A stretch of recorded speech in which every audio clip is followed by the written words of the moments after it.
Global investor round table, Modi ji ने दूसरी countries के बड़े बड़े नेताओं के साथ मिलकर के यहाँ पर मीटिंग की। मीटिंग में कुछ बहुत बड़ी बड़ी बातें की गई। मोदी जी ने बताया कि इंडिया ने कितनी बहादुरी से कोरोना वायरस को जो है वो फोर्ट किया है, और साथ ही उन्होंने ये भी बताया कि इंडिया का जो नेशनल करेक्टर है और इंडिया की जो ट्रू स्ट्रेंथ है वो इससे पता चलती है। इंडिया ने अपने जो रेसिडेंट थे उनको बाहर की कंट्री से वापस लाया through the Vande Bharat mission और द मिशन सागर। ठीक है, ठीक है, तो इन मिशंस के थ्रू इंडिया ने ये सब काम किया। अच्छा, इसमें बात क्या हुई, ग्लोबल इन्वेस्टर समिट थी तो सारी बातें इन्वेस्टमेंट के ऊपर ही हुई होंगी। 5 ट्रिलियन की इकोनॉमी बनानी है इंडिया को 2024 तक, ये विजन रखा गया इसका। ठीक है, इन्होंने कहा कि आत्मनिर्भर भारत शुरू किया है भाई हमने, इन्होंने सारे नेताओं को बताया कि हमने आत्मनिर्भर भारत शुरू किया है, ग्लोबल मैन्युफैक्चरिंग हब बनाना चाहते हैं हम इंडिया को थ्रू आउट द वर्ल्ड। ठीक है, तो इसमें हमारी मदद कीजिए। आगे बात ये देखें, India has one of the largest number of startups, India के अंदर सबसे ज़्यादा स्टार्टअप्स और यूनिकॉर्न्स देखने को मिलते हैं इन द वर्ल्ड। ठीक है, and is still growing very fast, तो very vast number of startups and unicorns are in India. ठीक है, उसके बाद अगर हम देखें तो एग्रीकल्चर रिफॉर्म्स भी शुरू किए हैं अभी अभी, जिनके ऊपर इतनी बड़ी कंट्रोवर्सी हो रही है, उसके ऊपर भी बात की कि हमने इंडिया में एग्रीकल्चर रिफॉर्म्स स्टार्ट किए हैं जिससे इंडिया के एग्रीकल्चर सेक्टर को बूस्ट मिलेगा। उन्होंने बताया कि जो राउंड टेबल है इसका use the countries strength in technology to become a global centre in innovation and aims to contribute to global development using the immense human resource and their talent. तो यही बताया कि हमारे देश में जो है इनोवेशन की, स्टार्टअप्स की, यूनिकॉर्न्स की या इनोवेटिव आइडियाज़ की कोई कमी नहीं है और इनको बूस्ट करने की ज़रूरत है, और वो हम इस समिट के थ्रू यहाँ पर थोड़ा सा इवॉल्व करना चाहते हैं। ये भी देखिए, 1.13% राइज देखने को मिला है एफडीआई इनफ्लो में in the last 5 months compare to the last year. ठीक है, तो लास्ट ईयर जितना एफडीआई इनफ्लो हुआ था उससे 13% ज़्यादा इनफ्लो देखने को मिला है इंडिया के अंदर। ठीक, अब ये वाली लाइन इंपॉर्टेंट हो जाती है। The prime minister express that India has an ambitious plan to invest 1.5 trillion under the national infrastructure pipeline. देखिए, ये जो नेशनल इंफ्रास्ट्रक्चर पाइपलाइन है ये वेरी इंपॉर्टेंट पॉइंट आपके लिए है। बेसिकली हम करना क्या चाह रहे हैं, 102 लाख करोड़ रुपए खर्च करना चाह रहे हैं वर्ल्ड क्लास इंफ्रास्ट्रक्चर क्रिएट करने के लिए अगले 5 सालों में। ठीक है, वर्ल्ड क्लास इंफ्रास्ट्रक्चर क्रिएट करेंगे इंडिया के अंदर अगले 5 सालों में, 102 लाख करोड़ रुपए यहाँ पर हम इसमें खर्च करेंगे। ये पॉइंट आपको इसमें याद रखना है। ठीक है, तो ये छोटा सा टॉपिक प्रेस इंफॉर्मेशन ब्यूरो से यहाँ पर उठाया गया था, उसको हमने यहाँ पर कवर किया। ये आर्टिकल का प्रीफेस है, इसको नहीं पढ़ते हैं, सीधे अंदर आर्टिकल्स में ये सब चीज़ें लिखी हुई हैं, वहाँ पर चलते हैं। ऑलराइट, पहला ये है कि realising the digital India through its different pillars. Digital India एक अम्ब्रेला प्रोग्राम है, एक बहुत बड़ा प्रोग्राम है, उसके कुछ पिलर्स हैं, उन पिलर्स के थ्रू डिजिटल इंडिया को समझने की कोशिश इस आर्टिकल के अंदर की गई है। वेरी इंपॉर्टेंट आर्टिकल, क्योंकि पहला ही आर्टिकल है, अभी आपको इसके बारे में कम पता होगा। ठीक है, अच्छा, अगर मैं शुरू करूं इसको रीड करना, तो आपके सामने अगर कोई भी ऐसे लिखने को आता है तो इंट्रोडक्शन की ज़रूरत आपको होती है, वो यहाँ से मिलेगा। डिजिटल इंडिया प्रोग्राम, ठीक है, इसकी चर्चा हम सुन रहे हैं 2015 से। 1 जुलाई 2015 को ये प्रोग्राम लॉन्च किया गया था, गौर फरमाइए। ठीक है, ओके, ये फ्लैगशिप प्रोग्राम है of the government of India with a vision. Vision is very important, vision to transform India into a digitally empowered society and knowledge economy. ये लाइन तो आपको रट लेनी है डिजिटल इंडिया की डेफिनेशन और इंट्रोडक्शन शुरू करने के लिए। Transform India into digitally empowered society and knowledge economy. ठीक है, ये इसका विजन है। Alright, The vision under the vision areas under this program as delineated by the ministry includes the digital infrastructure as a core utility to every citizen। हर एक citizen digital India में participate करे और जो digital तरीके हैं उनको अपनाए। Governance and service on demand and digital empowerment of citizen, हर एक सिटीजन के हाथ में स्मार्टफोन हो और वो सारी जो काम है वो लगभग डिजिटल तरीके से करे। इन चीज़ों का हमारा ये बेसिकली मकसद है इस योजना का। ठीक है, ओके, कंट्री का साइज़ बहुत बड़ा है, 1.3 बिलियन की पॉपुलेशन तो अभी है। ठीक है, और ये बढ़ने की भी उम्मीद पूरी पूरी है। उसके लिए हमें ब्रॉडबैंड कनेक्शन की बहुत बड़ी ज़रूरत है और हाई स्पीड इंटरनेट। तो ये कंट्री की बहुत बड़ी नीड है, crucial infrastructure necessities of the nation. Digital India programme को सफल बनाना है तो हाई स्पीड इंटरनेट तो रहना पड़ेगा और ब्रॉडबैंड कनेक्शन भी आपके मजबूत रहने पड़ेंगे। ठीक है, सबसे पहले हमारे दिमाग में कब आया कि हमें ऐसा ई गवर्नेंस करना है और जनता को ई सुविधाएं प्राप्त करानी है, ऐसे ऐसे पोर्टल बनाने हैं वगैरह वगैरह। तो ये सब हमारी समझ में आया, नेशनल ई गवर्नेंस प्लान बनाया था हमने 2005 में। नहीं, आप कहो इसको 2006 में कहो, ये यहाँ पर इन्होंने थोड़ा सा गलत छाप दिया। 2006 में इसको यहाँ पर इनिशिएट किया गया था नेशनल ई गवर्नेंस प्लान को। इंडिया ने रिकॉग्नाइज किया कि ई गवर्नेंस एकमात्र वे है जिसके थ्रू हम पब्लिक सर्विस की जो डिलीवरी है वो अपने सिटीजन्स तक कर सकते हैं। तो यहाँ पर आप गौर फरमाइए, e governance as a way forward for ensuring delivery of public service. तो ई गवर्नेंस सर्विसेज को यहाँ पर प्रोवाइड कराना है टू द पब्लिक, और इससे अच्छा तरीका कोई भी नहीं है, क्योंकि सोशल मीडिया वगैरह का जो यूज़ है वो बढ़ता चला जा रहा था। ठीक है, alright. The Digital India program took one step ahead and aspires to provide seamlessly integrated services across departments and jurisdictions by adopting a single window framework. अच्छा, it also promoted the use of open source and open APIs to ensure interoperability. तो digital India programme के अंदर interoperability का issue भी sort out किया गया। क्या था इंटरऑपरेबिलिटी का इशू? एक योजना दूसरी मिनिस्ट्री की योजना से एक तरीके से कॉन्ट्राडिक्ट ना करे, उसके लिए यहाँ पर इंटरऑपरेबिलिटी का इशू उसको सोल्व किया गया। ठीक है, ऑलराइट। तो ये चीज़ें आपको थोड़ी थोड़ी पता होनी चाहिए। जैसे यूपीआई के अंदर आता है, आप एक बैंक पेमेंट से, जैसे एयरटेल का है तो उससे आप वोडाफोन का रिचार्ज नहीं कर पाते थे, बट आप अब कर पाते हो। ठीक है, तो ये सब चीज़ें यहाँ पर देखने को मिलती हैं। ये इंटरऑपरेबिलिटी का इशू है, इस चीज़ को ख़त्म यहाँ पर किया गया डिजिटल इंडिया प्रोग्राम के थ्रू। कंट्री में बहुत ज़्यादा ज़रूरत है डिजिटल लिटरेसी की, is a widely recognised as a key element, necessary की एलिमेंट है। ठीक है, डिजिटल इंडिया प्रोग्राम को अगर सक्सेसफुल बनाना है तो, क्योंकि 1 बिलियन से ऊपर की पॉपुलेशन है हमारे इंडिया में, तो उसके लिए हमें ये सब काम करने पड़ेंगे, लिटरेसी तो देनी पड़ेगी, वरना आपको पता है कि साइबर क्राइम्स भी कितनी जल्दी होते हैं। फिर कॉमन सर्विस सेंटर और कॉमन सर्विस सेंटर 2.0 ये दोनों भी क्रिएट किए गए हैं towards creating a huge self sustaining network और of common service centres spread across India. तो कॉमन सर्विस सेंटर्स खोले जाएं, उसके लिए ये सब प्रोग्राम्स यहाँ पर शुरू किए गए हैं। ठीक है, ये सब चीज़ें आपको बेसिक जाननी काफ़ी ज़्यादा ज़रूरी हैं। ठीक है, अगले पेज पर चलें तो पॉइंट नंबर 1 शुरू कर दिया। किस चीज़ का पॉइंट नंबर 1 शुरू किया है? ये पॉइंट है आपका pillars of digital India programme. Digital India programme के अंदर 9 पिलर्स होते हैं, उन 9 पिलर्स का जिक्र यहाँ पर किया गया है। ठीक है, हम इनको किस तरीके से देखेंगे आप वीडियो में देखते रहिए। Broadband highways. ब्रॉडबैंड हाईवेज का मतलब क्या है? देखिए, this pillar has 3 components including broadband for rural, broadband for urban and national information infrastructure. तो 3 कंपोनेंट इस अकेले पिलर के अंदर आते हैं। पहले तो डिजिटल इंडिया प्रोग्राम, उसके अंदर ब्रॉडबैंड हाईवेज, उसके अंदर आपके 3 pillar for rural, for urban and national information infrastructure. ठीक है, नेशनल ऑप्टिकल फाइबर नेटवर्क के बारे में आपने सुना होगा, under the broadband for rural. तो ये जो ब्रॉडबैंड फॉर रूरल वाला प्रोग्राम है, एक पिलर है, उस पिलर के अंदर आता है नेशनल ऑप्टिकल फाइबर नेटवर्क। हम लोग यहाँ पर ऑप्टिकल फाइबर्स बिछा रहे हैं ब्रॉडबैंड कनेक्शन प्रोवाइड कराने के लिए लाइट की स्पीड से। ठीक है, तो ये प्रोग्राम यहाँ पर है। उसके बाद under the broadband for urban project the ministry aims to utilise virtual network operator for service delivery and communication infrastructure.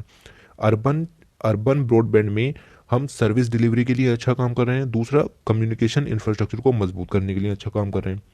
तीसरा पिलर आता है द नेशनल इंफॉर्मेशन इंफ्रास्ट्रक्चर, जिसका एम है to integrate India's network and cloud infrastructure to facilitate high speed connectivity. ठीक है, तो high speed connectivity provide करना इसका काम है, cloud platform for different government entities. तो बेसिकली आपको क्या रखना है कि डिजिटल इंडिया प्रोग्राम, उसके अंदर एक पिलर है ब्रॉडबैंड हाईवे, उसके अंदर 3 पार्ट हैं, for rural, for urban and national information centre. उसके नीचे एक एक एग्जाम्पल करके लिख दो कि रूरल के अंदर आपका आ जाता है यहाँ पर नेशनल ऑप्टिकल फाइबर नेटवर्क, उसके फिर अर्बन के अंदर आ जाता है आपका कम्युनिकेशन इंफ्रास्ट्रक्चर और द सर्विस डिलीवरी ऑपरेटर को ठीक करना। फिर नेशनल इंफॉर्मेशन इंफ्रास्ट्रक्चर के अंदर आ जाता है क्लाउड इंफ्रास्ट्रक्चर फैसिलिटेट करना और हाई स्पीड कनेक्टिविटी प्रोवाइड करना। इस तरीके से आपको इन चीज़ों को पढ़ना है। ठीक है, ऑलराइट। फिर दूसरा पिलर देखें तो पता चलता है यूनिवर्सल एक्सेस करानी है मोबाइल कनेक्टिविटी।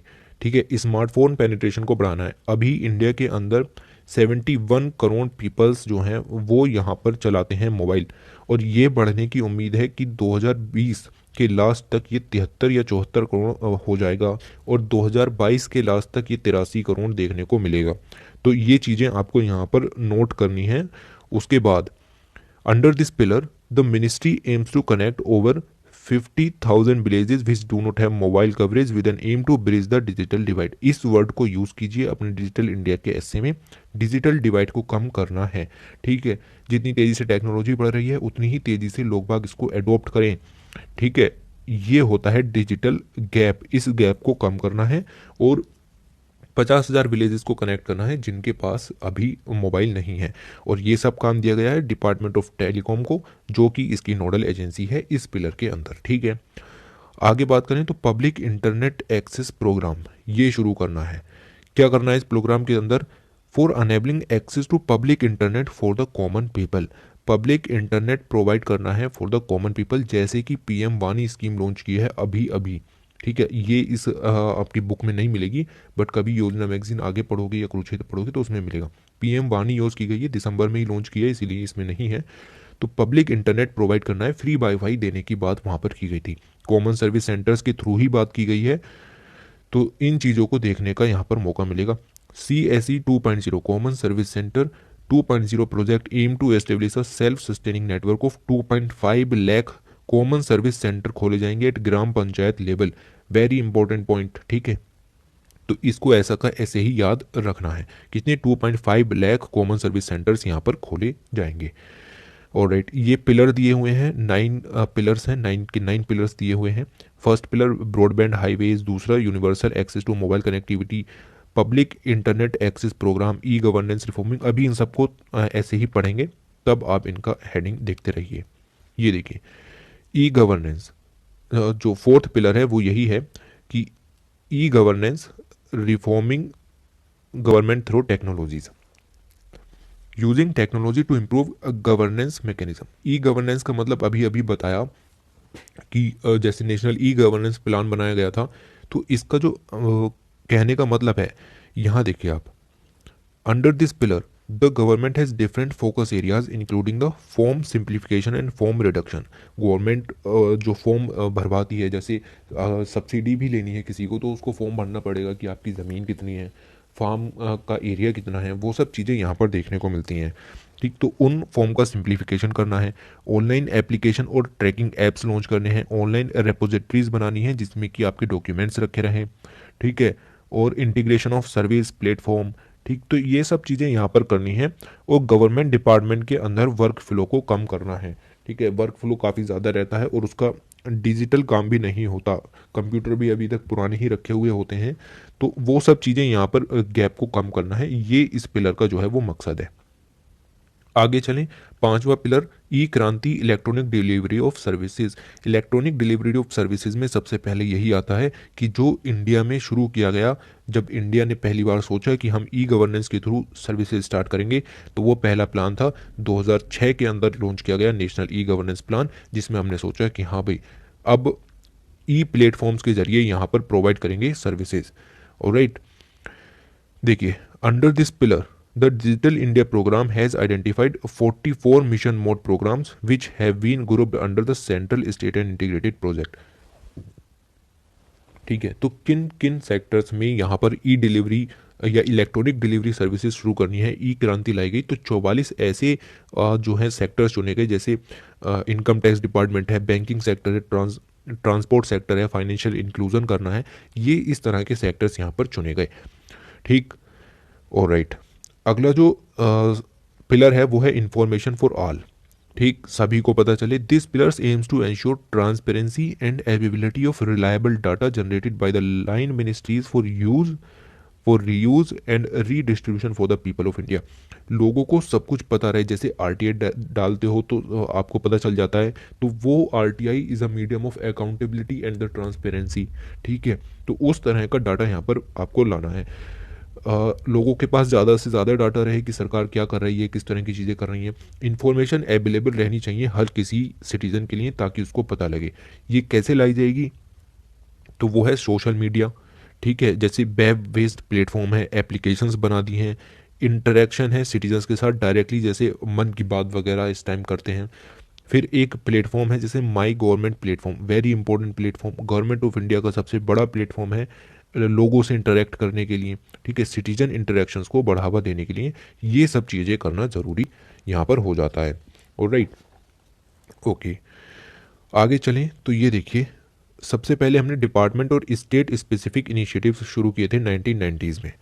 उससे पहले कंप्यूटराइजेशन आया था 1980s में, 1990s में डिपार्टमेंट और स्टेट स्पेसिफिक इनिशिएटिव्स आए, फिर नेशनल ई गवर्नेंस प्लान 2006 देखने को मिला, और ई क्रांति आई 2014 में, जब स्कीम शुरू की गई लाइक मेक इन इंडिया और द डिजिटल स्किल प्रोग्राम वगैरह वगैरह, ठीक है। तो ये चीज़ें आपको इस तरीके से पढ़नी है। अगला पिलर देखें तो electronics manufacturing. India is a global hub in the electronic manufacturing sector. Electronic आज की डिमांड है, electronic as deemed as a backbone of the technology development of a company, ठीक है। अगर टेक्नोलॉजी में डेवलपमेंट करना है, इंडिया को डिजिटल बनाना है, तो इलेक्ट्रॉनिक्स के क्षेत्र में तो आपको काम करने पड़ेंगे, ठीक है। देखिए, The ministry has been trying to change this scenario by bringing policy intervention to drive global interest for electronic manufacturing in India. India के अंदर ग्लोबल मैन्युफैक्चरिंग को बढ़ाना है। ग्लोबल मैन्युफैक्चरिंग पॉलिसी भी हमने लॉन्च की गई है, नेशनल मैन्युफैक्चरिंग पॉलिसी, ठीक है, नेशनल मैन्युफैक्चरिंग पॉलिसी यहाँ पर लॉन्च की गई। 25% शेयर करना है जीडीपी में मैन्युफैक्चरिंग का, याद है, 100 मिलियन जॉब्स भी इकट्ठा करनी है यहाँ पर। तो इस तरह के छोटे छोटे प्रोग्राम्स यहाँ पर लॉन्च करने हैं, ठीक। अच्छा, ये यहाँ पर कुछ स्कीम्स लिखी हुई हैं। The recent policy includes the scheme for promotion of manufacturing of electronics component and semiconductor, that is SPECS। इस स्कीम के बारे में पहले देखते हैं कि स्कीम क्या कहना चाह रही है।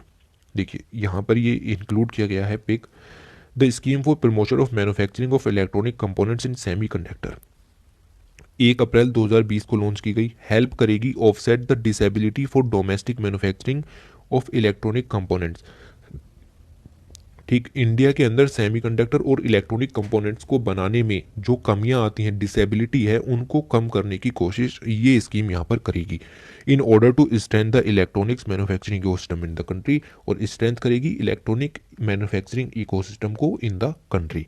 देखिए, the scheme will provide financial incentive of 25% on capital expenditure for the identified list of electronic good. 25% तक इंसेंटिव भी देखने को मिलेगा कुछ गुड्स के लिए, जैसे कि इलेक्ट्रॉनिक कंपोनेंट, सेमीकंडक्टर, और ये अलग अलग तरह की और भी चीज़ें। बट बेसिकली आपको क्या याद रखना है, आपको यही याद रखना है कि इलेक्ट्रॉनिक कंपोनेंट और सेमीकंडक्टर में डोमेस्टिक मैन्युफैक्चरिंग को बढ़ावा देना है और मजबूत करनी है इंडिया की स्थिति इन द इलेक्ट्रॉनिक मैन्युफैक्चरिंग सिस्टम, ठीक।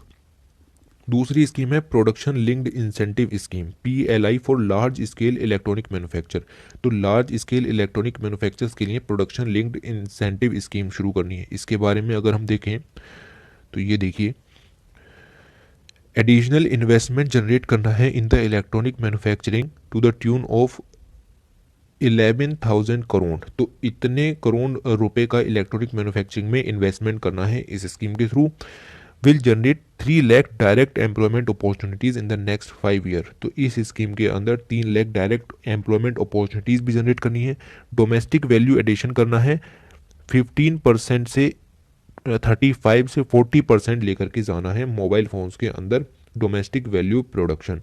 तो ये इस स्कीम के अंदर कुछ इनिशिएटिव्स लिए गए हैं, ठीक है। इलेक्ट्रॉनिक्स को बढ़ावा देने के लिए स्कीम है, इतना तो कम से कम याद रखिए ही, ठीक। उसके बाद the modified special incentive package scheme MSIPS have been monumental in the strengthening of the electronics in India. तो सारी स्कीम्स यहाँ पर लॉन्च की गई हैं इलेक्ट्रॉनिक सेक्टर को बढ़ावा देने के लिए।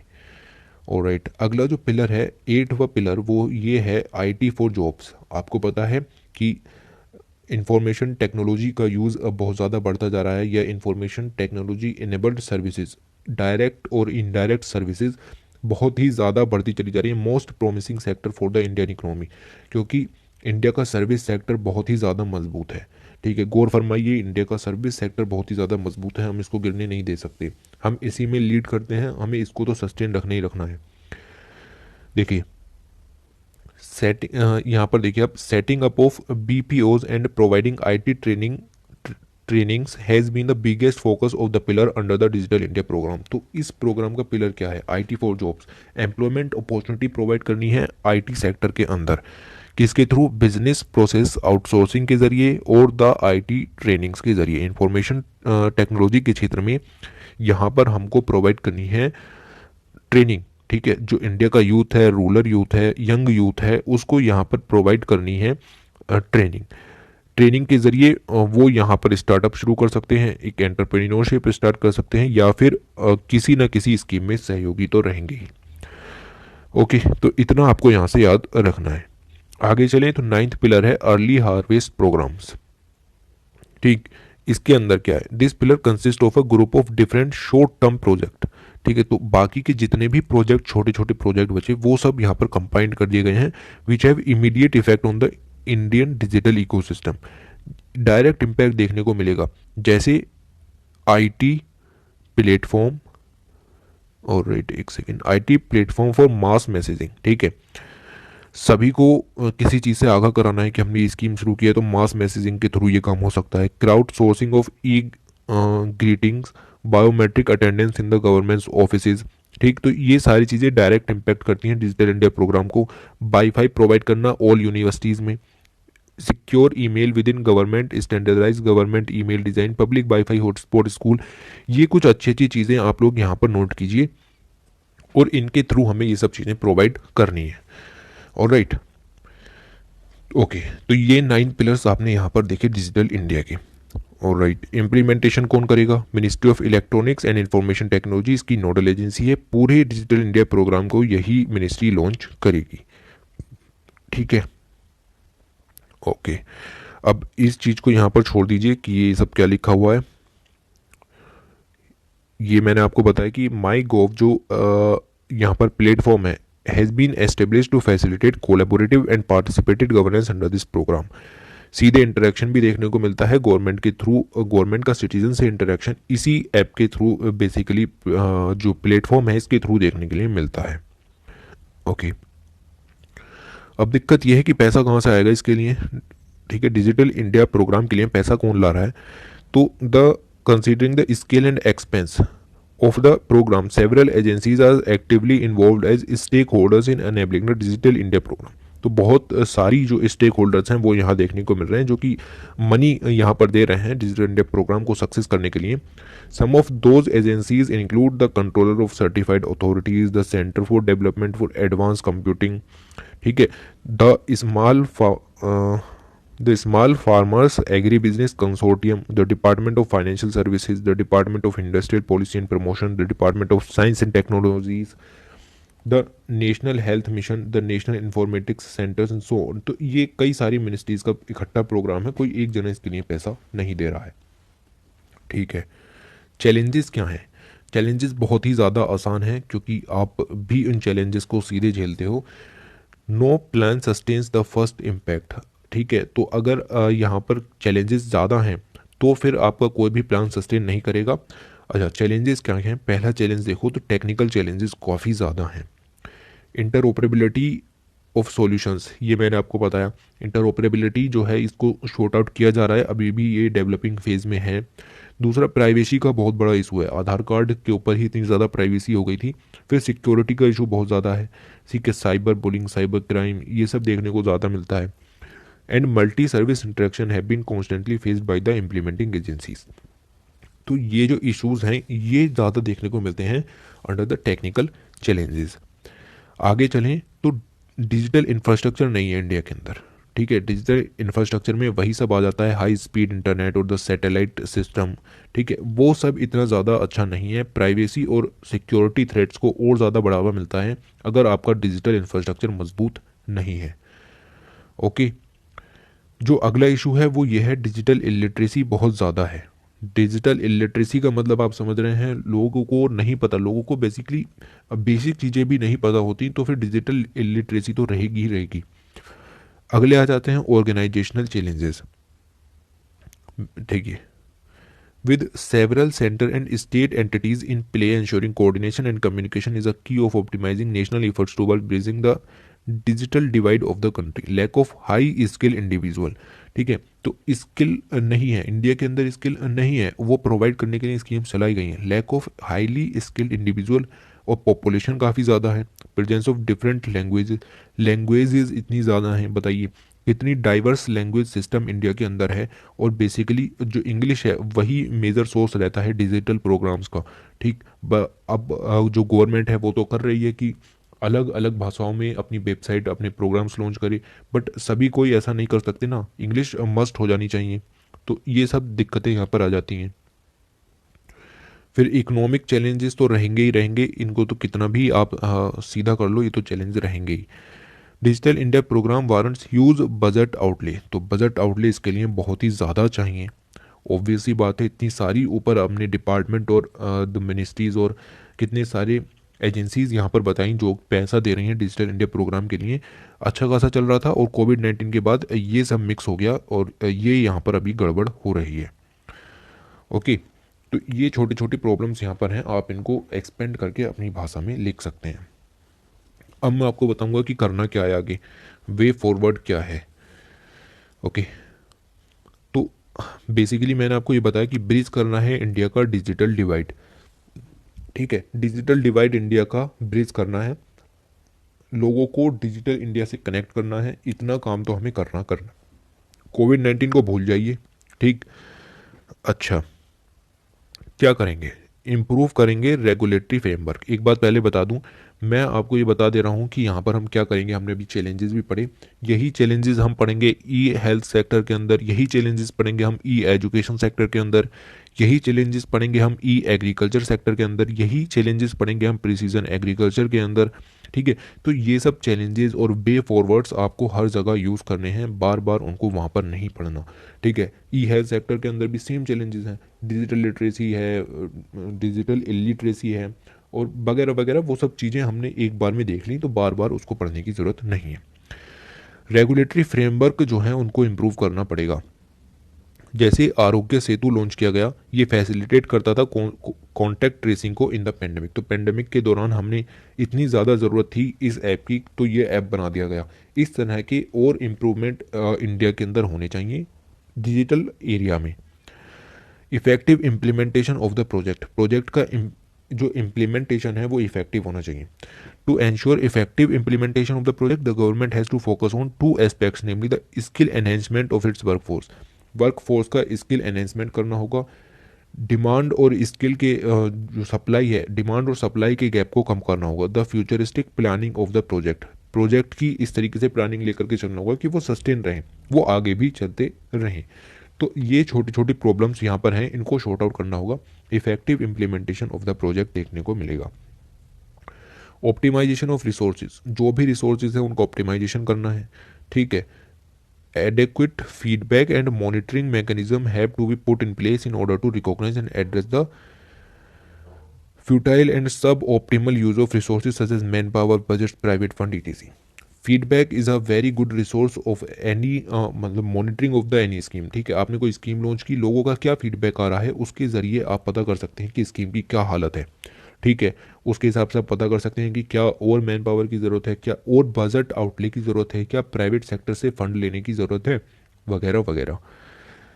ब्रिजिंग द डिजिटल डिवाइड, अभी तो पढ़ा कि डिजिटल इलिटरेसी जो है वो एक बहुत ही बड़ा हर्डल यहाँ पर है, तो उसको कम करना पड़ेगा। सोशल मीडिया के थ्रू कीजिए, चाहे इंटरनेट पेनिट्रेशन के थ्रू कीजिए, अवेयरनेस प्रोग्राम्स चलाइए, कुछ भी कीजिए, बट ये आपको कम करना पड़ेगा। ठीक है, डिजिटल एजुकेशन प्रोवाइड करनी पड़ेगी ही पड़ेगी। Driving inclusive participation in the projects. Okay, अब डिजिटल इंडिया प्रोग्राम है, बताइए कितने ज़्यादा लोग यहाँ पर इसमें जो है वो मनी कंट्रीब्यूट कर रहे हैं, तो उन सबको आप पॉलिसी फ्रेमवर्क के अंदर इंक्लूड कीजिए, और पब्लिक प्राइवेट पार्टनरशिप मॉडल्स के तहत, पीपीपी मॉडल्स के तहत यहाँ पर आप इन चीज़ों को चला सकते हैं, इससे अच्छा कुछ नहीं होगा। ठीक है, सिटीजन्स को डायरेक्टली इन्वॉल्व कीजिए in the policy making process, वो बताएंगे कि क्या दिक्कतें डायरेक्ट आती हैं। डिजिटल इंफ्रास्ट्रक्चर को मजबूत कीजिए। Tax incentive and quicker clearance of project could also facilitate the implementation of the digital India programme. Okay, तो हमने इस डिजिटल इंडिया प्रोग्राम के अंदर 9 पिलर्स यहाँ पर डिस्कस कर लिए। और वे फॉरवर्ड डिस्कस किया, चैलेंजेस डिस्कस किए, क्या क्या चैलेंजेस हैं और इन पिलर्स के अंदर क्या है वो चीज़ें भी डिस्कस की। इससे ज़्यादा आपको इसके अंदर कुछ नहीं देखना। ओके, अब आपको एक होलिस्टिक व्यू हो गया होगा कि हम इस मैगजीन के अंदर क्या करने वाले हैं। ऑलराइट, अच्छा दूसरे आर्टिकल की तरफ आते हैं। दूसरा आर्टिकल है टूवर्ड्स द सर्व संतु निरामया India's e health revolution. E health के बारे में यहाँ पर बात हो रही है। हेल्थ सेक्टर के अंदर इलेक्ट्रॉनिक मीडिया को डालना ई हेल्थ सेक्टर हो गया, ठीक है। अच्छा, सर्वे संतु निरामया का मतलब क्या होता है? इसका मतलब होता है कि सभी स्वस्थ रहें, लेट ऑल बी हैप्पी, ठीक, ऑल ऑल बी हेल्दी, तो सभी स्वस्थ रहें, यही इसका मकसद होता है सर्वे संतु निरामया। ऑलराइट, क्या दिया गया है इस वाले पेज के अंदर? जो भी आपको स्क्रीन के ऊपर दिख रहा है, यहाँ पर दिया गया है कि क्या होता है ई हेल्थ। ई हेल्थ की 3 डेफिनेशंस यहाँ पर दी गई हैं। पहली दी गई है वर्ल्ड हेल्थ ऑर्गेनाइजेशन के हिसाब से, दूसरी गई है यूरोपियन कमीशन के हिसाब से, और तीसरी एक journal of medical internet research के हिसाब से, ठीक। तो हम इस वाली डेफिनेशन को नहीं देखेंगे, हम WHO की डेफिनेशन को देखें। The cost effective and secure use of information and communication technologies in support of health and health related fields. गौर फरमाइए, health and health related fields including health care, health surveillance and health education. फिर से गौर फरमाइए, health education, knowledge and research. तो सिर्फ health में ही नहीं, health education, health knowledge and health research और सर्विलियंस में भी cost effective and secure use of information technology and communication technology, that is ICT, is the called the e-health, ठीक है। ये डेफिनेशन याद रखनी है। यूरोपियन कमीशन के हिसाब से देखें तो the use of modern information and communication technologies, the use of ICT to meet need of citizens, patient, health care professionals, health care providers and the policy makers.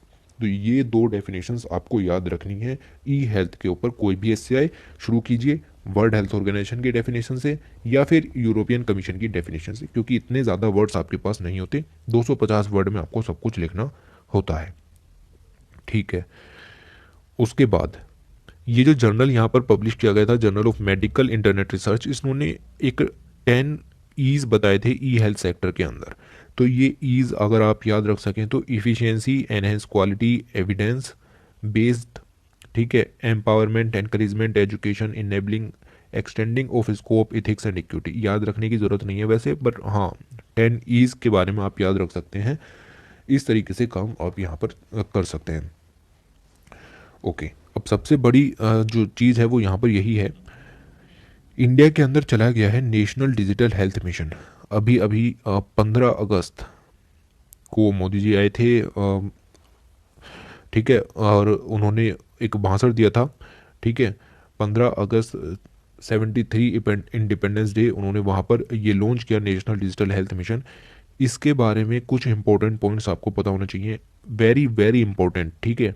इसके बारे में इंपॉर्टेंट आपको points पता होने चाहिए, वो पॉइंट्स हम यहाँ पर डायरेक्ट डिस्कस करेंगे। यहाँ से देखिए,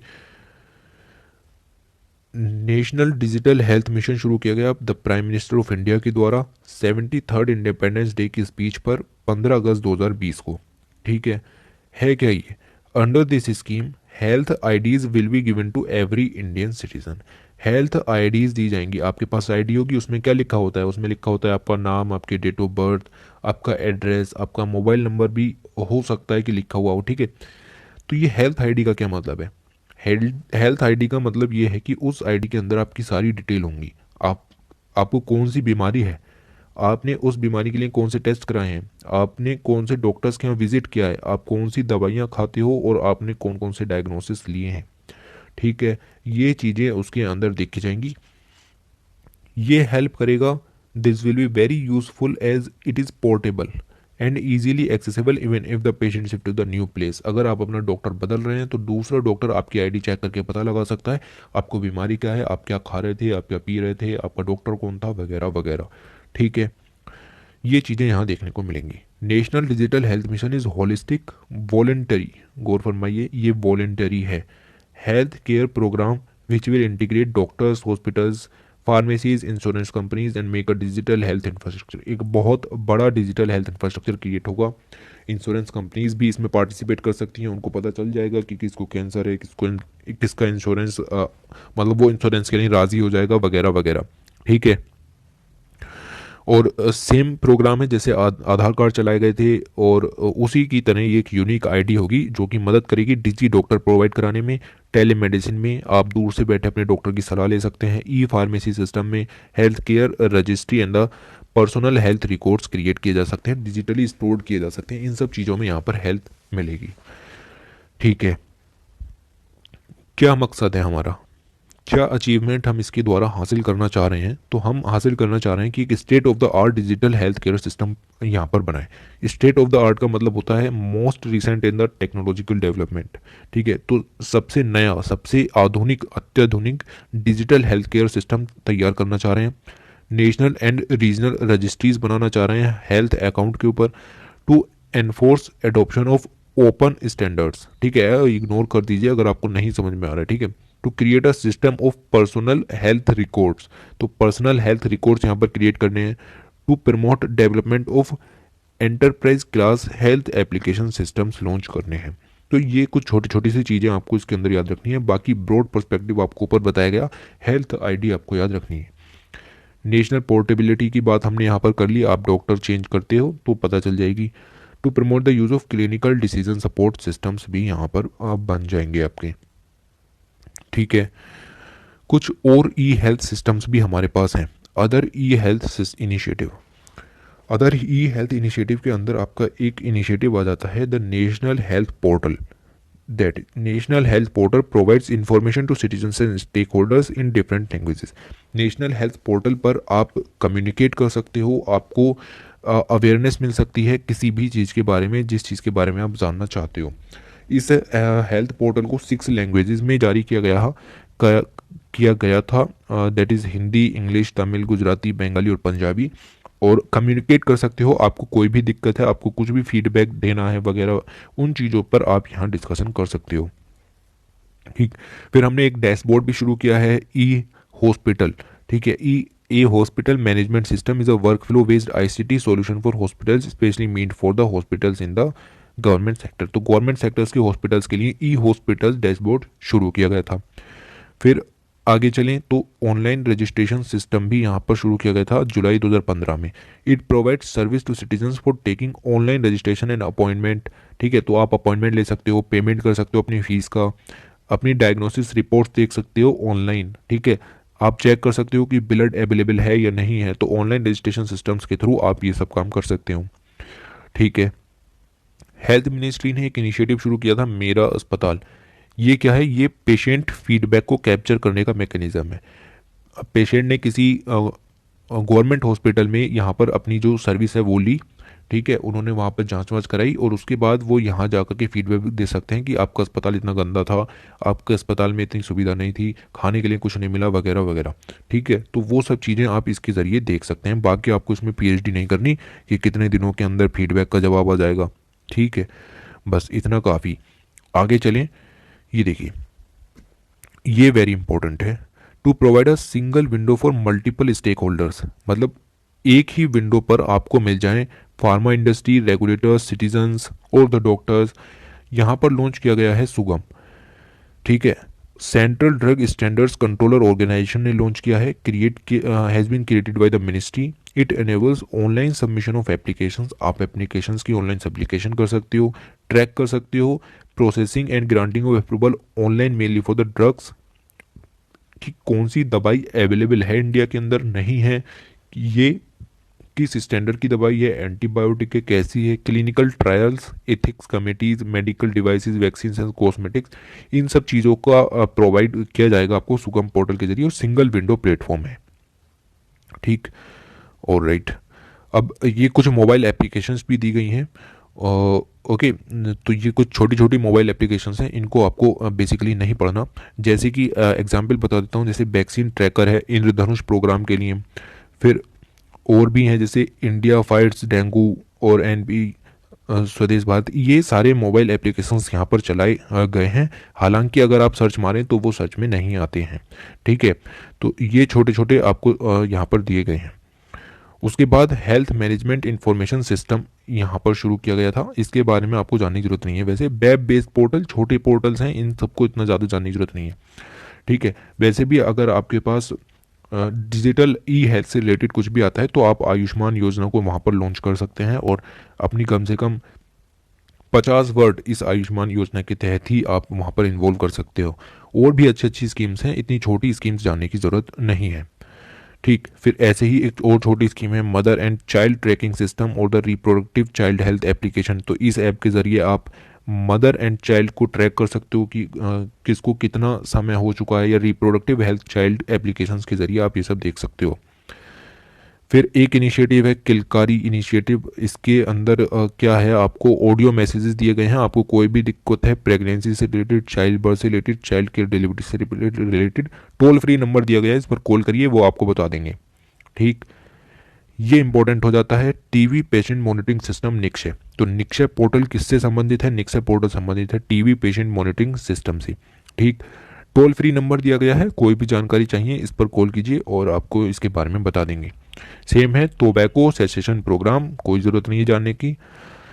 ऑलराइट, उसके बाद एक प्रोग्राम है एम डायबिटिक प्रोग्राम। इसके अंदर भी टोल फ्री नंबर दिया गया है, डायबिटीज़ से रिलेटेड कोई भी प्रॉब्लम है इस नंबर पर कॉल कीजिए, वो आपको इसके बारे में बता देंगे। इस तरह के प्रोग्राम्स यहाँ पर लॉन्च किए गए हैं।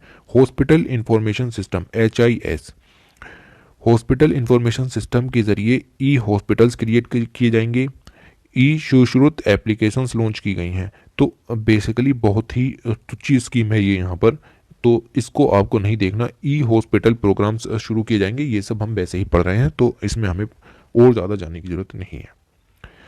आगे चलें तो drug and vaccine distribution management system, that is e Aushadhi portal launch किया गया है।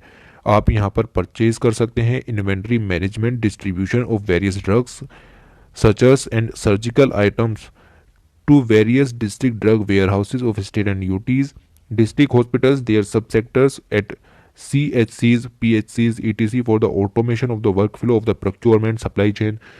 कुल मिलाकर के कहना ये चाह रहे हैं कि जितने भी फार्मासिस्ट हैं और द डिस्ट्रीब्यूशन सेंटर्स हैं वो यहाँ पर इन्वॉल्व रह सकते हैं डिस्ट्रीब्यूट करने के लिए to the different state UTs और द डिस्ट्रिक्ट लेवल कम्युनिटीज़। ठीक है, तो वहाँ पर इन चीज़ों को डिस्ट्रीब्यूट करने के लिए ये अलग से पोर्टल बनाया गया है ई औषधि। यहाँ पर आप इन्वॉल्व रह करके ये देख सकते हैं कि कहाँ पर कितनी चीज़ें हैं। ई रक्तकोष पोर्टल के ज़रिए आप देख सकते हैं कि आपके चारों तरफ आपके इलाके के अंदर कितने जो रजिस्टर्ड ब्लड बैंक्स यहाँ पर हैं। ठीक है, ऑलराइट, तो अभी तक 124 ब्लड बैंक्स इससे ई रक्तकोष पोर्टल से रजिस्टर हो चुके हैं और इस तरह की चीज़ें यहाँ पर चल रही हैं। ये याद रखने की ज़रूरत नहीं है कि किस राज्य में कितने ब्लड बैंक्स यहाँ पर लग चुके हैं। ई Sanjeevani portal very important portal, इसके बारे में आपको थोड़ा सा ज़्यादा जानना पड़ेगा। ठीक है, तो इसके बारे में मैं आपको बताऊंगा कि आपको इसके बारे में क्या क्या पढ़ना है। देखिए, another innovative digital initiative of the health ministry, गौर फरमाइए हेल्थ मिनिस्ट्री का है, is the development of e Sanjeevani portal, digital platform है for provisioning of health services. For provisioning of health services e Sanjeevani has silently involve the 3 key obstacles. E health sector में 3 बड़े अड़चन जो आती हैं उनको यहाँ पर सोल्व करेगा ई संजीवनी पोर्टल। कौन से 3 बड़े ऑब्स्टिकल्स की अड़चन्स की बात यहाँ पर की जा रही है? वो बात की जा रही है कि डॉक्टर्स की अवेबिलिटी नहीं हो पाती, क्वालिफाइड डॉक्टर्स की अवेबिलिटी रूरल एरियाज़ में नहीं है।